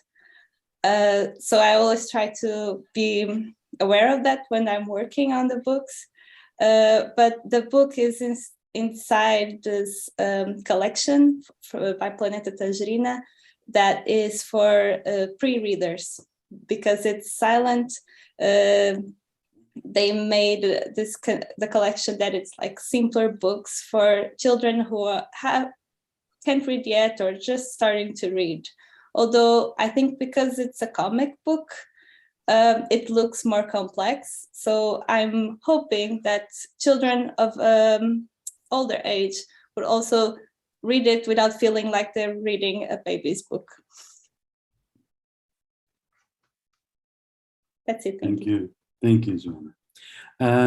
We're already at the end of the time, but I'm not sure if Veronica will allow me to open to the audience just for a few minutes to see if we have any other comments. It's okay, Veronica? Okay. So any other comments from the audience, from the CLAN team also? I could make a comment. Go ahead. I was struck by the point you made, Pedro, the question you raised, having to do with multimodal materials, stories, photos, videos, and what their place is within the scientific literature, and whether they have a place outside of that as standalone. And as a journal editor, I'm mostly interested in the former, that is their place in the scientific literature. And the breakthrough has been through the digital presentation of scientific literature.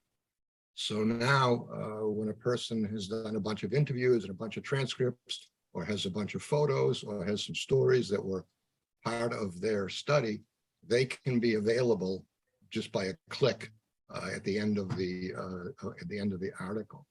But this multimodal material can be used simply as a data gathering, as the photos were, or it could be used as a presentation of the data, as the I think the toolbook or one of those is going to be, or it could be standalone. But it also can be readily now involved in the publication of the scientific article. Thank you. I don't know if Pedro needs to respond, but I do have Melissa for a question also. Can I? No, of course. I mean, I agree. I subscribe to. Okay, Melissa, go ahead. Yeah, hi. No, I think the question about multimodality is really interesting, and I think we've been really treated to a beautiful array of kind of multimodal engagement with the material. I mean, within the multimodality literature, particularly in anthropology, there are debates as to whether it is a form of dissemination, a different mode to communicate in, or whether, and I would subscribe to this also as having founded an co-edited journal in experiments in multimodal ethnography, entanglements, that it's also epistemology. So I think what's most interesting is what we can learn from bringing different modes and media together.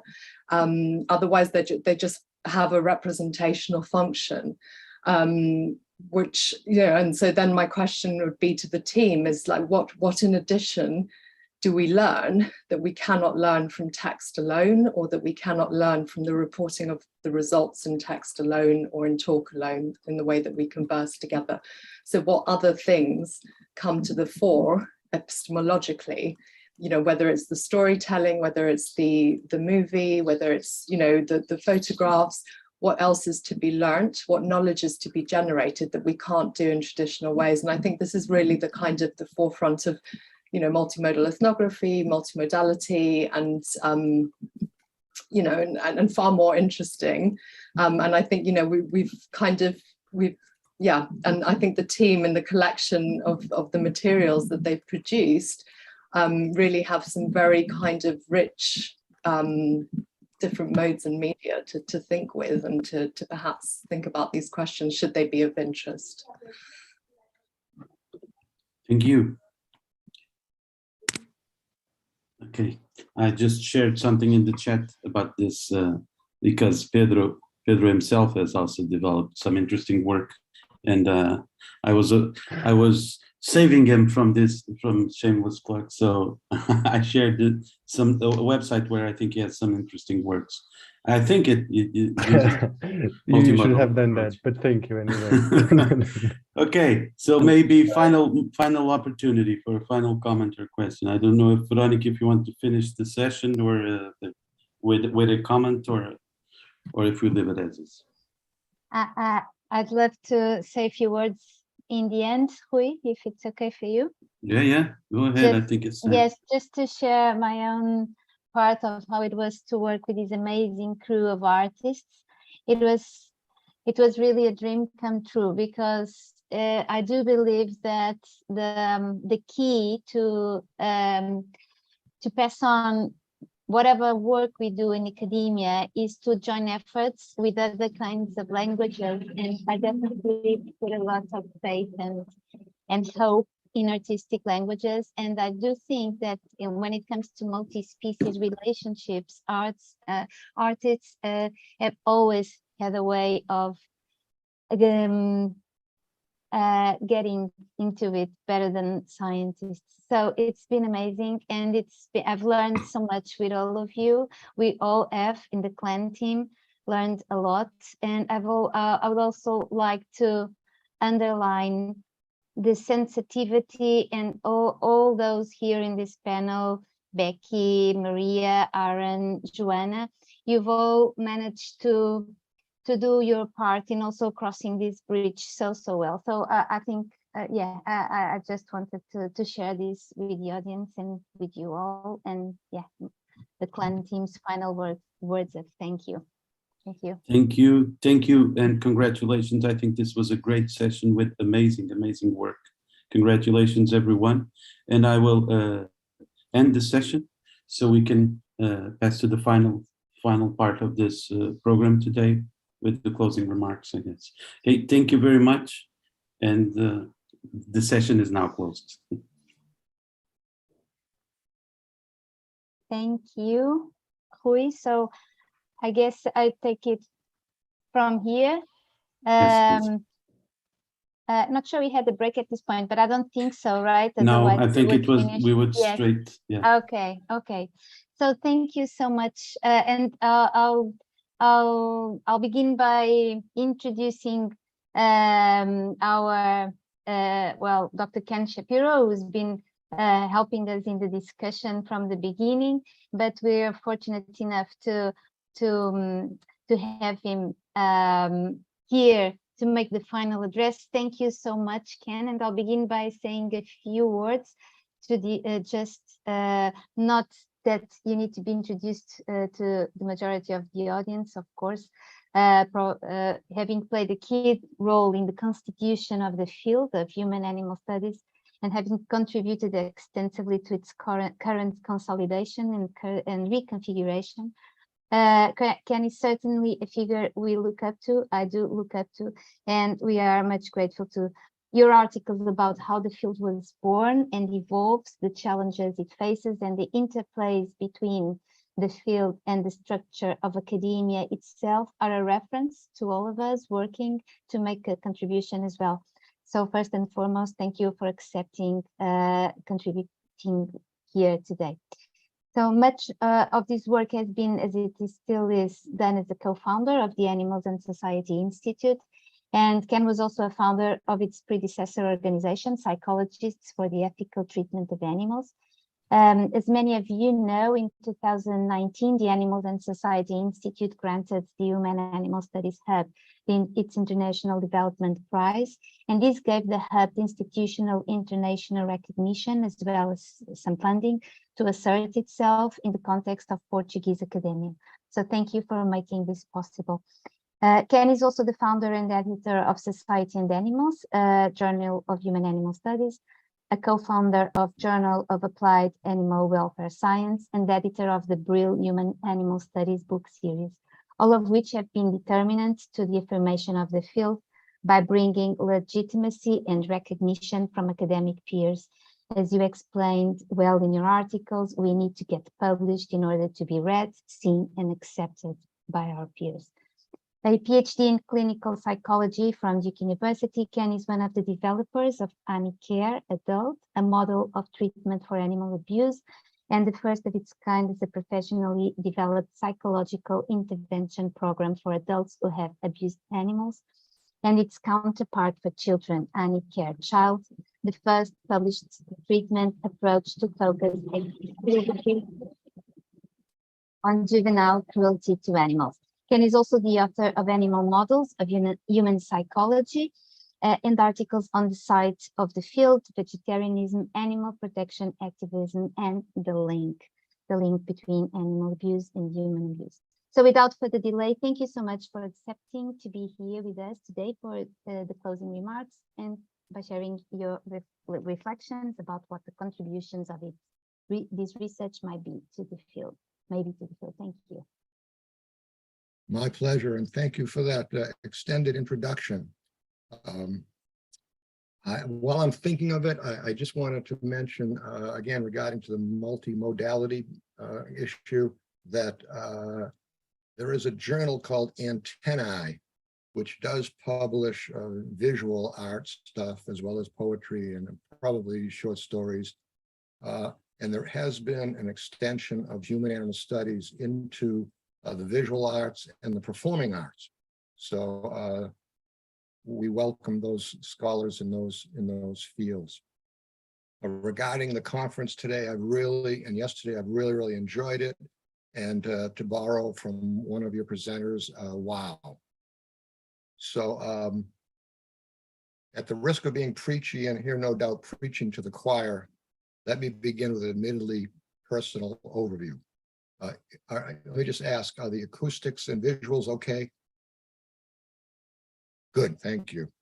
As both a scholar in human animal studies and as an animal advocate, it's important to me that in our research, we retain our connection to actual living animals, that we seek to understand their life as lived, as this informs and should inform human-animal relationships.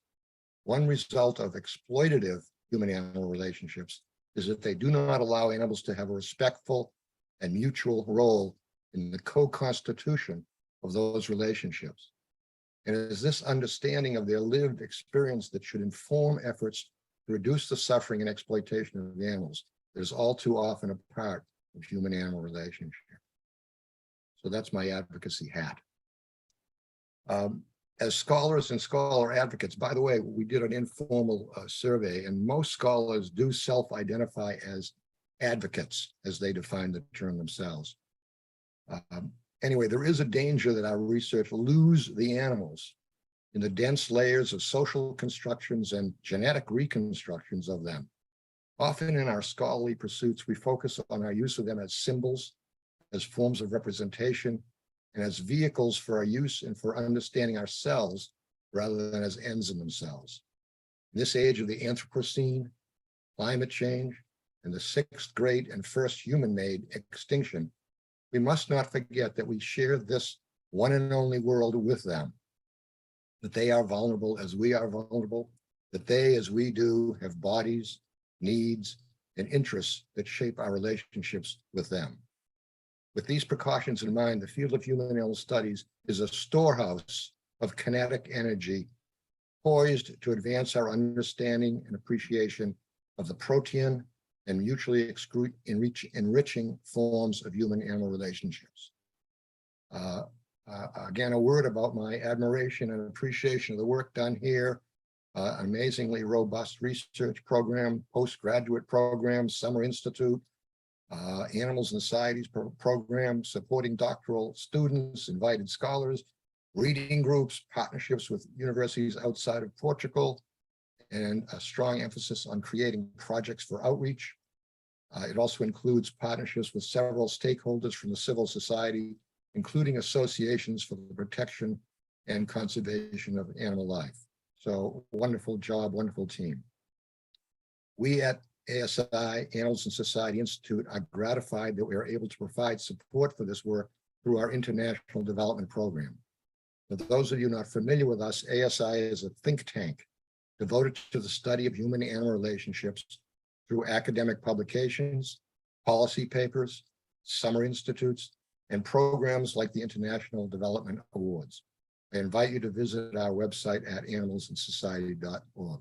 So in this brief presentation, I'll present an overview of the history of the field, divided into the realms of scholarly contributions, individual scholarly contributions, and of programmatic or institutional inroads. Then I will critically apply these to the current efforts at the University of Lisbon. So a brief overview of the history of the field, starting with scholarship. So this is a quote from the CLAN website. Non-human animals are ubiquitous in human lives and spaces. However, they are often overlooked and made invisible. This invisibility has increasingly been questioned as over the last 4 decades, the so-called animal turn has brought the complex and contradictory relationships that humans develop with non-human animals to the forefront of the scientific and political debate. This is very well put and right on. The field of human animal studies, also known as animal studies, anthrozoology, critical animal studies, seeks to address this invisibility, this lack of robust, determinative, respectful, and valued presence of non-human animals in our understanding of the human and natural world. So human animal studies locates itself between human-centered and animal-centered scholarly pursuits via the relationship focus. The emphasis on relationships, the between, in the definition of human animal studies can be understood historically, for it offers a corrective to, on the one hand, human-centered studies that exclude the role of animals in human life, and on the other, animal-centered studies that exclude the role of humans in animal life. HAS, Human Animal Studies, offers a corrective that increases weight given to the animal side of those relationships. Even in the most one-sidedly exploitative and objectifying human-animal relationships, these relationships are to some degree co-constituted. Veronica's paper, the one on Daphne the cat, offers one explanation of the human-centeredness. Taking a page from Foucault, she emphasizes the power of the human over other animals in most human-animal relationships. This dominance of the human side of the human-animal relationship reduces the visibility of the animals in the sense that the animal's experience as lived is not directly accessed or emphasized.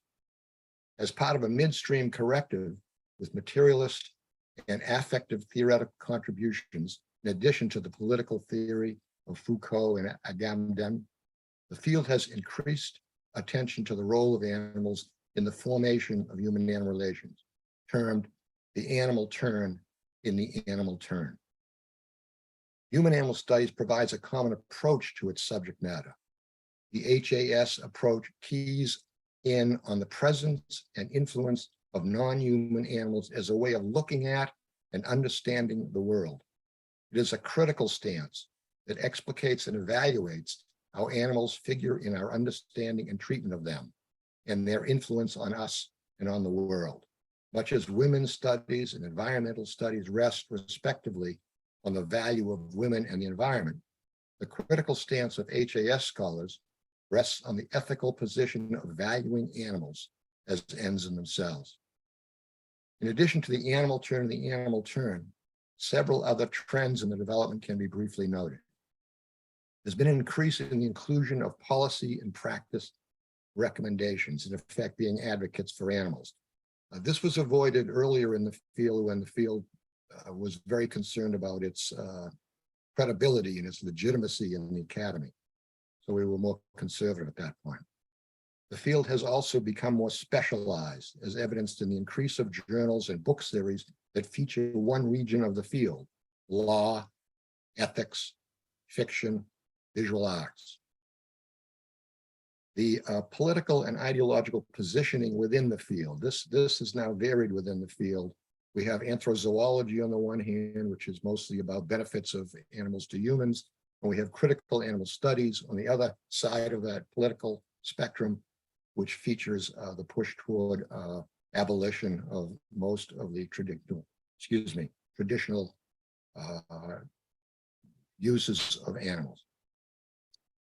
The other trend is that we've begun, and we need to do more of this, partnering with and being influenced by other social justice movements, in particular, feminist and gender studies, which gave rise to the focus on intersectionality, environmentalism, ecology, and conservation biology, which give rise to attempts to integrate their traditional emphasis on species and populations with the understanding of individual animals, which is emphasized in human animal studies.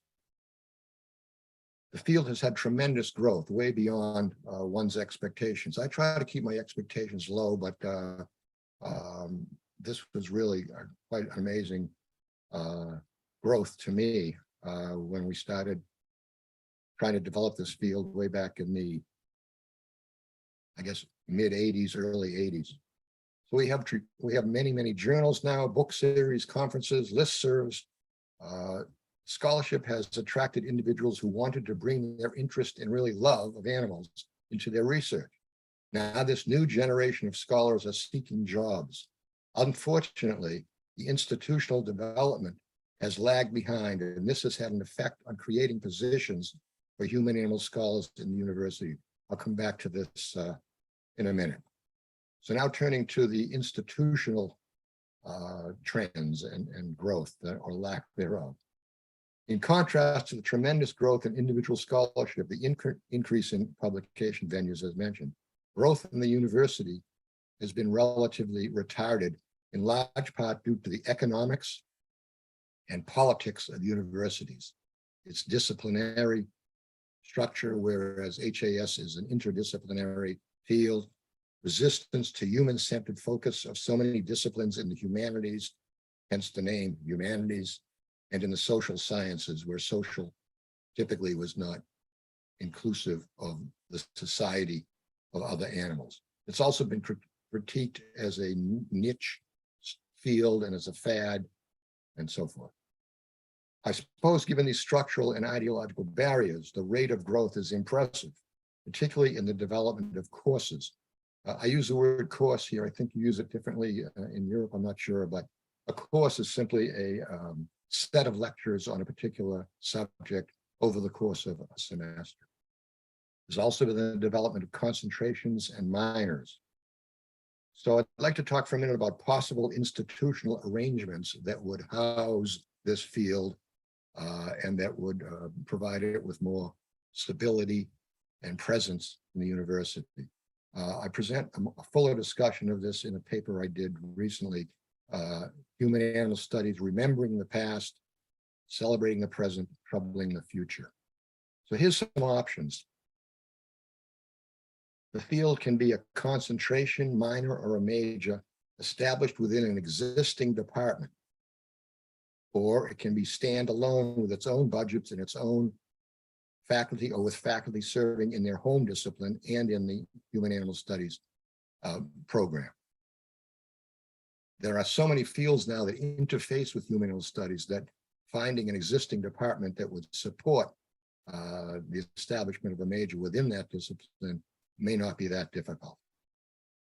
Similarly, a master's or doctorate program can be offered as part of an existing discipline or as standalone. By standalone, I mean standalone within the university as a kind of institute. In its most robust form, a program can have the status of an institute. Such can be within the university, or it can be an independent body. The institute can be primarily a research center, or and/or can provide degrees. Other forms of presence of the field in the academy can take the form of summer institutes that meet the needs for support of postgraduate students beyond that provided by their home university. Residential fellowships are also a possibility.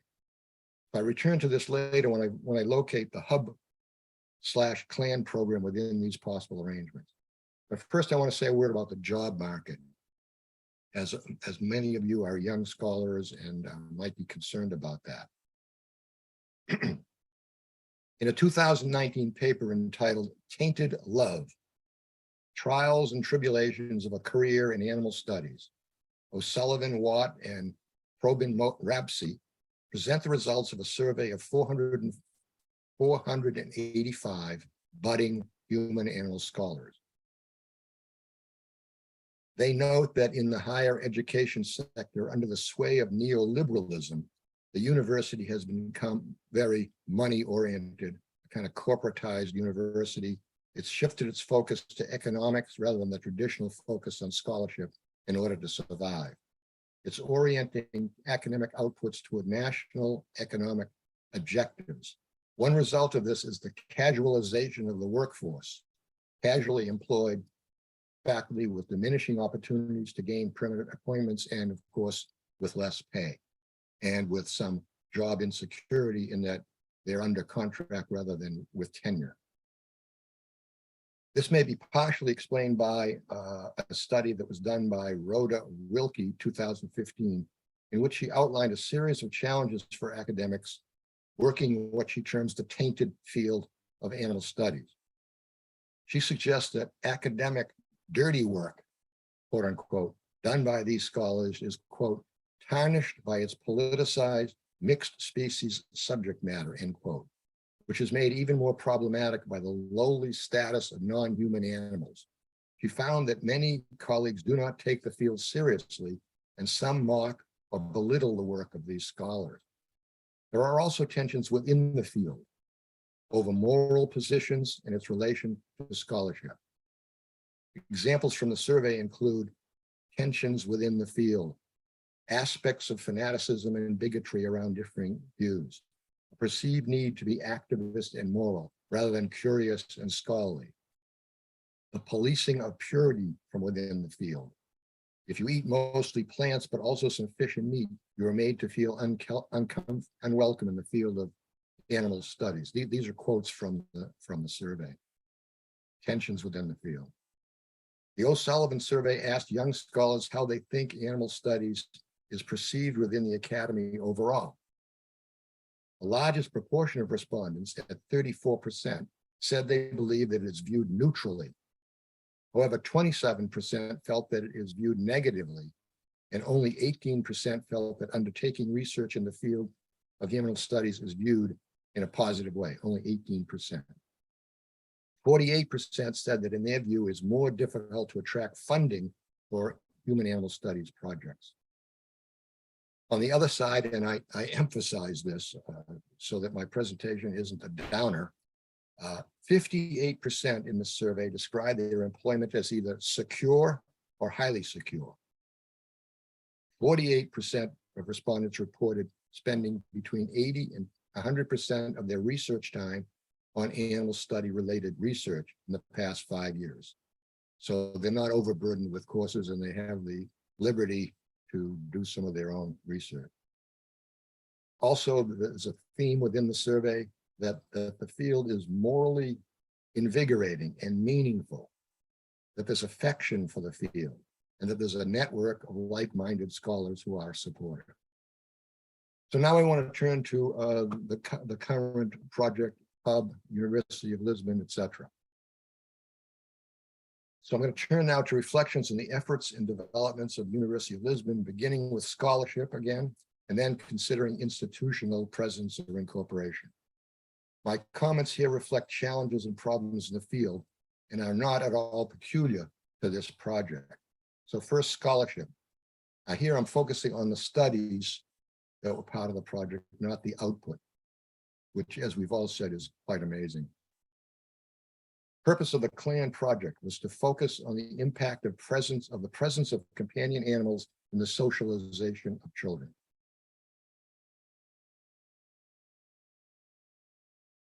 One of the findings was that there was a significant relational affective focus. You know, we talked about this a number of times, that the impact of companion animals on the affective tone of the family was very significant, that there was a possible dynamic response for the child in that sense that the seriousness of their school duties was limited, and they could turn to sharing with their family the joys of the companion animals. I'm wondering if more explicit borrowings from family systems approach, that the animal is part of a system, that the animal is in the family and is part of that system, so that any change in the family needs to be understood in terms of systems, and systems change. For example, shifting alliances within the family when the companion animal comes into the family. Both Paulina and Mara refer to their work as tending to be human-centered. Paulina intends to provide more balance as she plans additional research. Veronica noted that this is a methodological challenge, and indeed it is, and that she feels it would need a different study. I agree, and it seems to me that collaborative research with experts from both human and animal studies may be a part of the future of the field. However, a few tweaks to the present study could provide some balance. For example, under the, quote, specific research questions across the projects of lifespan that was in the PowerPoint, there are these two questions. How are companion animals contributing to shape childhood and family life? How do families adapt to the presence of a companion animal and integrate them in their daily life? So the animal-centered counterparts could have been added.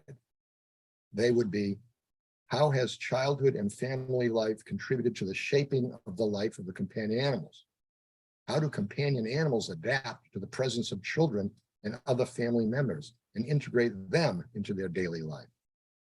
Of course, these are still the child's points of view, his or her constructions, which are of course influenced by the culture of the family regarding other animals, as well as the general culture. Again, the inclusion of an expert in animal behavior and the use of methods that provide some access to the experience of the animals would be helpful. The other major point I wanted to make was the dark side, and we discussed this yesterday some. It's not just a matter of conflict in the family. It's a matter of actually the presence of abuse of the animals and of the children and of the spouses. This inclusion of the dark side is important because of the controversy over the empirically demonstrable benefits of companion animals in the family. This is somewhat contentious, and it's been inflated to some degree. You could look at Hal Herzog and Lori Marino's work on this. So the dark side, I think needs to be included. Speculatively, if we looked at the use of space, which was discussed in the study, we could look at family shared space versus intimidated family member and animal. So we could be asking the child, where do you go when you're scared? Where does your companion animal go when he or she is scared? So finally, I want to turn to the institutional incorporation as it is evidenced in hub/plan. As mentioned, there are a number of possible institutional arrangements in which the field can establish a home.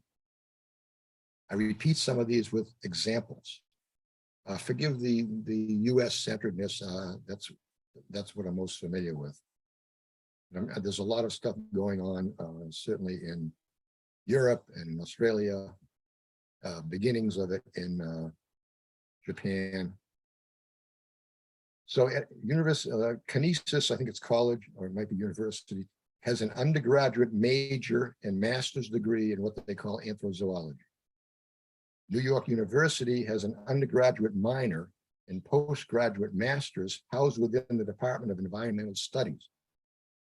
Eastern Kentucky University has an undergraduate and standalone undergraduate interdisciplinary major, standalone, not within a particular department.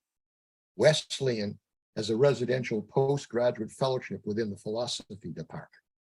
University of Illinois at Champaign-Urbana has a summer institute for doctoral candidates housed in the Center for Advanced Studies. University of Edinburgh has a graduate program in animal welfare and behavior within the veterinary school. Messerly Research Institute in Vienna has a unit of ethics and human animal studies housed within the School of Veterinary Medicine. Turning to the institutional presence of HAS in the Lisbon context, and I'll need some help from Veronica here. Get ready, Veronica. So from the Hub website, the Human and Animal Studies Hub is an interdisciplinary think tank based at the Institute of Social Sciences, ICS, of the University of Lisbon, or can I say Lisboa? The Hub holds summer schools in partnership with a Finnish university. It supports PhD students doing theses on human animal studies within other disciplines in the university.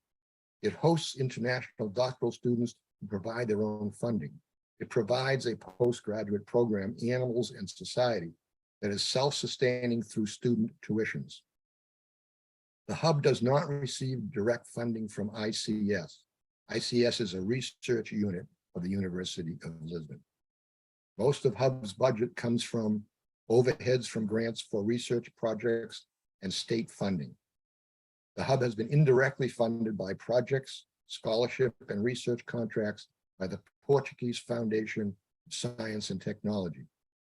Visiting doctoral students provide their own funding. Postgraduate program, Animals and Society, is funded by student tuitions. So at this point, I invite Veronica literally to help me place the current institutional arrangement of Hub Clan in the context of the possibilities that I've discussed and her sense of the arrangements going forward. So Veronica, let me throw out 2 or 3 topics that it would be helpful if you addressed with me or for me. 1, what is the sustainability of the academic part of the Hub program? What is its budget? Where does it get its money? What standing, that is respect, does it have within the university? How would you increase that going forward? Does it and can it sustain its interdisciplinarity? So Veronica, are you there? I am. I am, yes. Thank you so much, Ken. I'll try to do my best to join this conversation, but let me thank you very much for your insights and comments, not only on our results and what we've presented here, but also how all this can fit within the field. So many thanks for that. And I'll try to join the conversation as much as I can. What about sustainability, budget, and money? Well, I guess this is one of the most tricky questions. We have this expression in Portuguese, at least which goes something as, how can we make omelets without the eggs? And it's a little bit what we all do. We try to make omelets without having the eggs in a way. That's and I'll try to go on from this. So sustainability, as I said in the beginning of the conference, I think the CLAN project, so the CLAN project stands for this particular project that it's now coming to an end. It was kind of a cornerstone of the Human Animal Studies Hub. So having won this project, which to my knowledge was the first project to be funded by the Portuguese Science Foundation with a big budget, and I'm talking about 240,000 euros. So it was a reasonable amount of money 4 years ago, enabled us to hire people, to have fellowships, and to put all this work together in order to build the human animal studies hub. That entity you just mentioned, that's not part of the university, or it is? It's not part of the university. It's the Portuguese Science Foundation is the main public funding agency. So it's a national funding agency. It funds most of the research that's done in Portugal. It's public funding. So it's independent evaluations. Projects are sent to blind review. So that's the way it works. And it's very competitive, actually. It's very difficult to win projects. So when we won this, we were really surprised. We were not expecting that this topic of animals would gain the attention of the evaluators and of the funding institution. So this enabled us to work through these 3 to 4 years. But now how do we do it from now? That's the big question. And I think I don't think it's a problem of the field itself. It's a problem of the entire scientific system, or a problem or a characteristic, a feature. It's the way science works here in Portugal. We move from project to project. So as soon as one project ends, or before it ends, we go and apply to more funding for more projects, so we can have more funds to do more research. And so there's no, at least in this project of the Human Animal Studies Hub, there's no constant line of funding that we can rely on. We rely on the projects, which means that if we don't have the projects, we have a problem of sustainability. And this has also a problem, which is, let me just say that this puts a lot of pressure on all of us that are going for the bids. This really puts pressure on the researchers, and all of us are doing that. We are putting a lot of effort into gaining more funding in order to keep going with projects that enable us to put these research lines in at work. Okay. Putting the research issue aside for a minute, and I understand it's problematic, and I wish you luck, and if there's any way we could help. Putting that aside, what are the prospects for, and what is the current existence of courses in the university that are related to or devoted to human animal study? Could you say that again, please, Ken? Yeah, when I say course, I mean, you know what I mean now by course? You know, are there courses in the University of Lisbon that are related to or devoted to human animal studies? If not, no, not what at all. Are you interested in developing those? Yes, totally. So that's the plan from the beginning, and we even, and just a small correction, the first edition of our international summer school, actually we were 3. So Lisbon led the summer school, and then there was a Finnish university and a Swedish university. But from the second edition on, the Finnish university stopped to participate, and now the partner is the Swedish university. So we're working with the Swedish university and colleague David Ramon, which you know very well. So the plan from the beginning was to put together a PhD program. And the main goal, so the idea is to build a PhD program that is international. So at least at the European level, and I've discussed this with David already, is so we would love to scale up the international summer school and offer a PhD degree in human animal studies that could be based in the University of Lisbon. That was my initial idea, to base it in the University of Lisbon and have other partners in European universities, but the students would circulate in between the different institutions, so they could have an international experience from the beginning, and they could be hands-on in the field working with the animals in different settings. Nevertheless, we haven't still managed to put this together. So we've begun from the international summer school, and in Portugal, to my knowledge, there are no courses in human animal studies.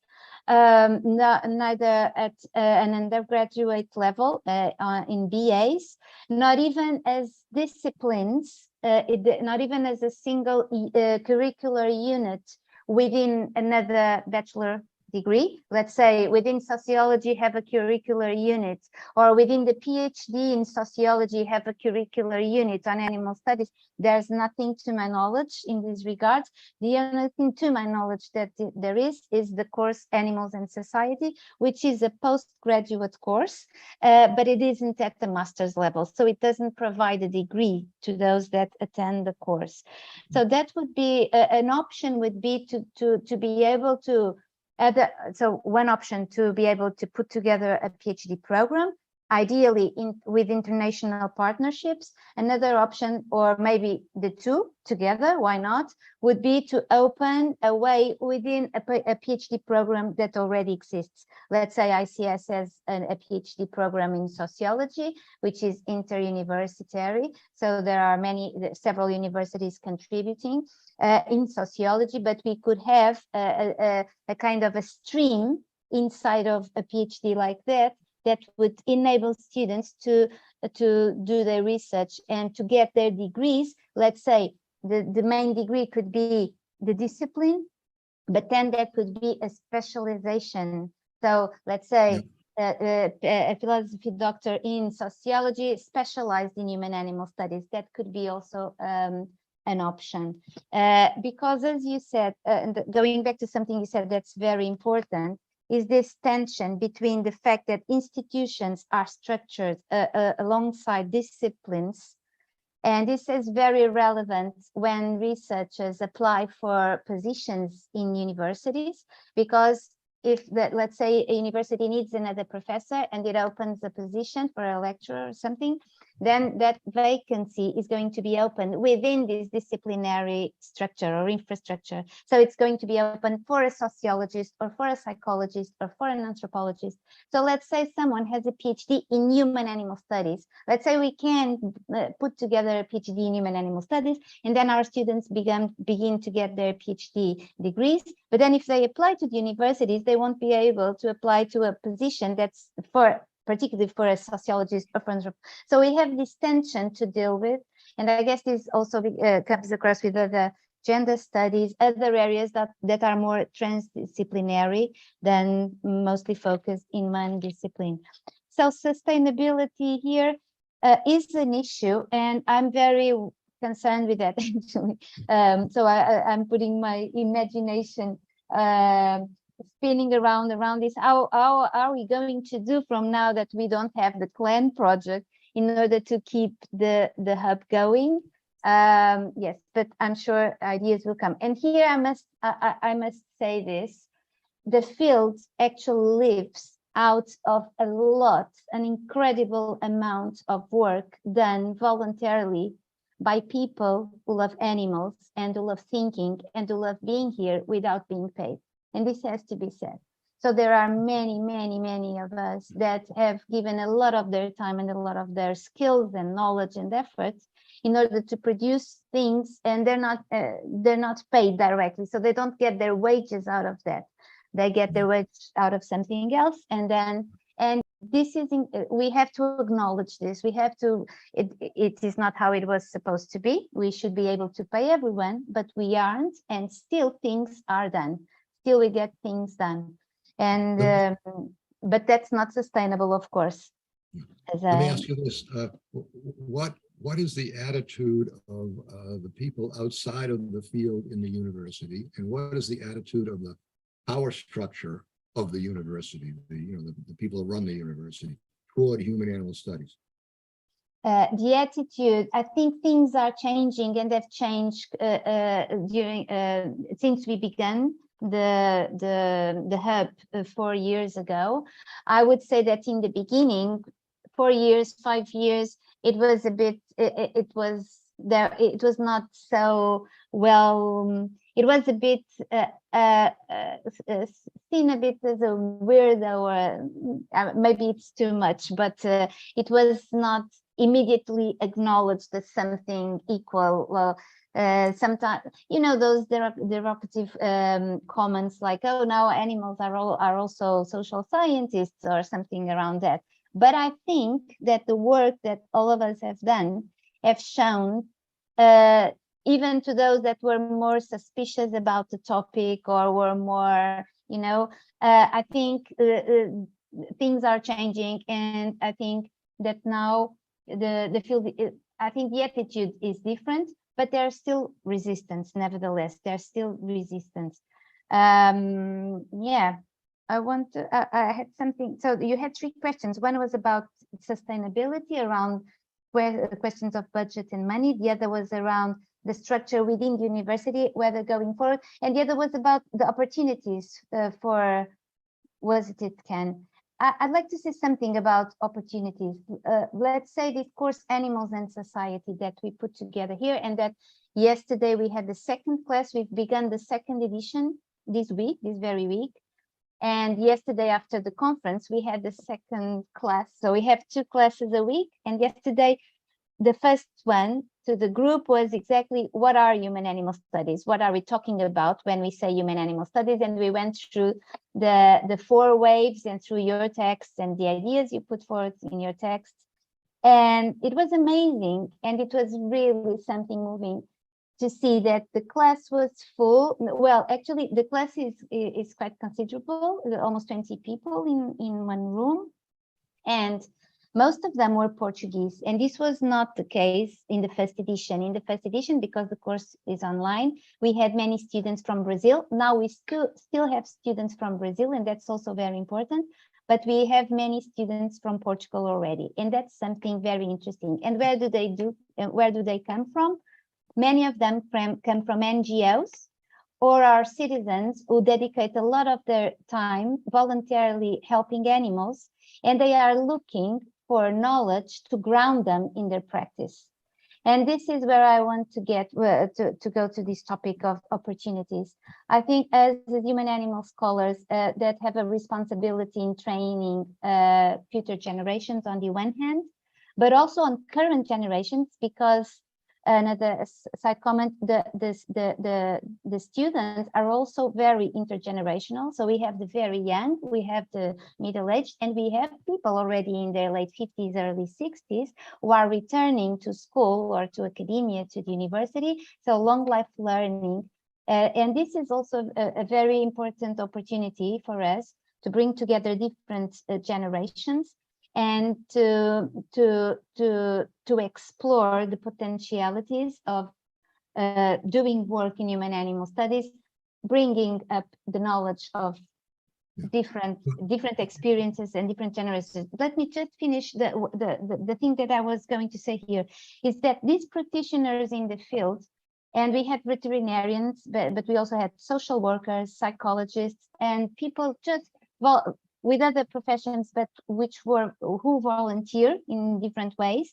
I think they are open to get information in order to get their practices more structured, and I think we could provide something here. We could help to build. So this would be something to invest on as human animal studies scholars.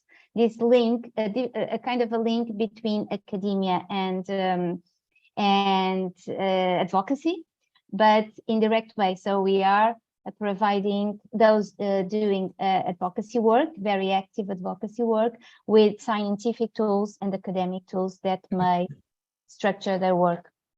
Okay, I agree with what you're saying. Let me put it this way.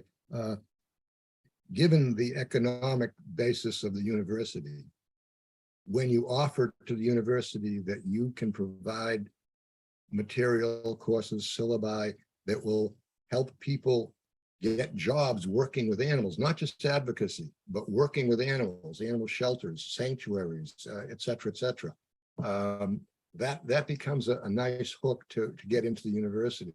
I mean, I think you need a modest proposal. I think the idea of an international PhD is fabulous, but it's way up there. I think you've started this one project and hub, and I think trying to develop a single course within the university, pick a discipline where you have some animal-friendly faculty, and sell it in terms of providing working experience or working knowledge for students. I think that getting your foot in that way would, and of course I'm an outsider, I have no idea of the complexity. No, but I can only imagine.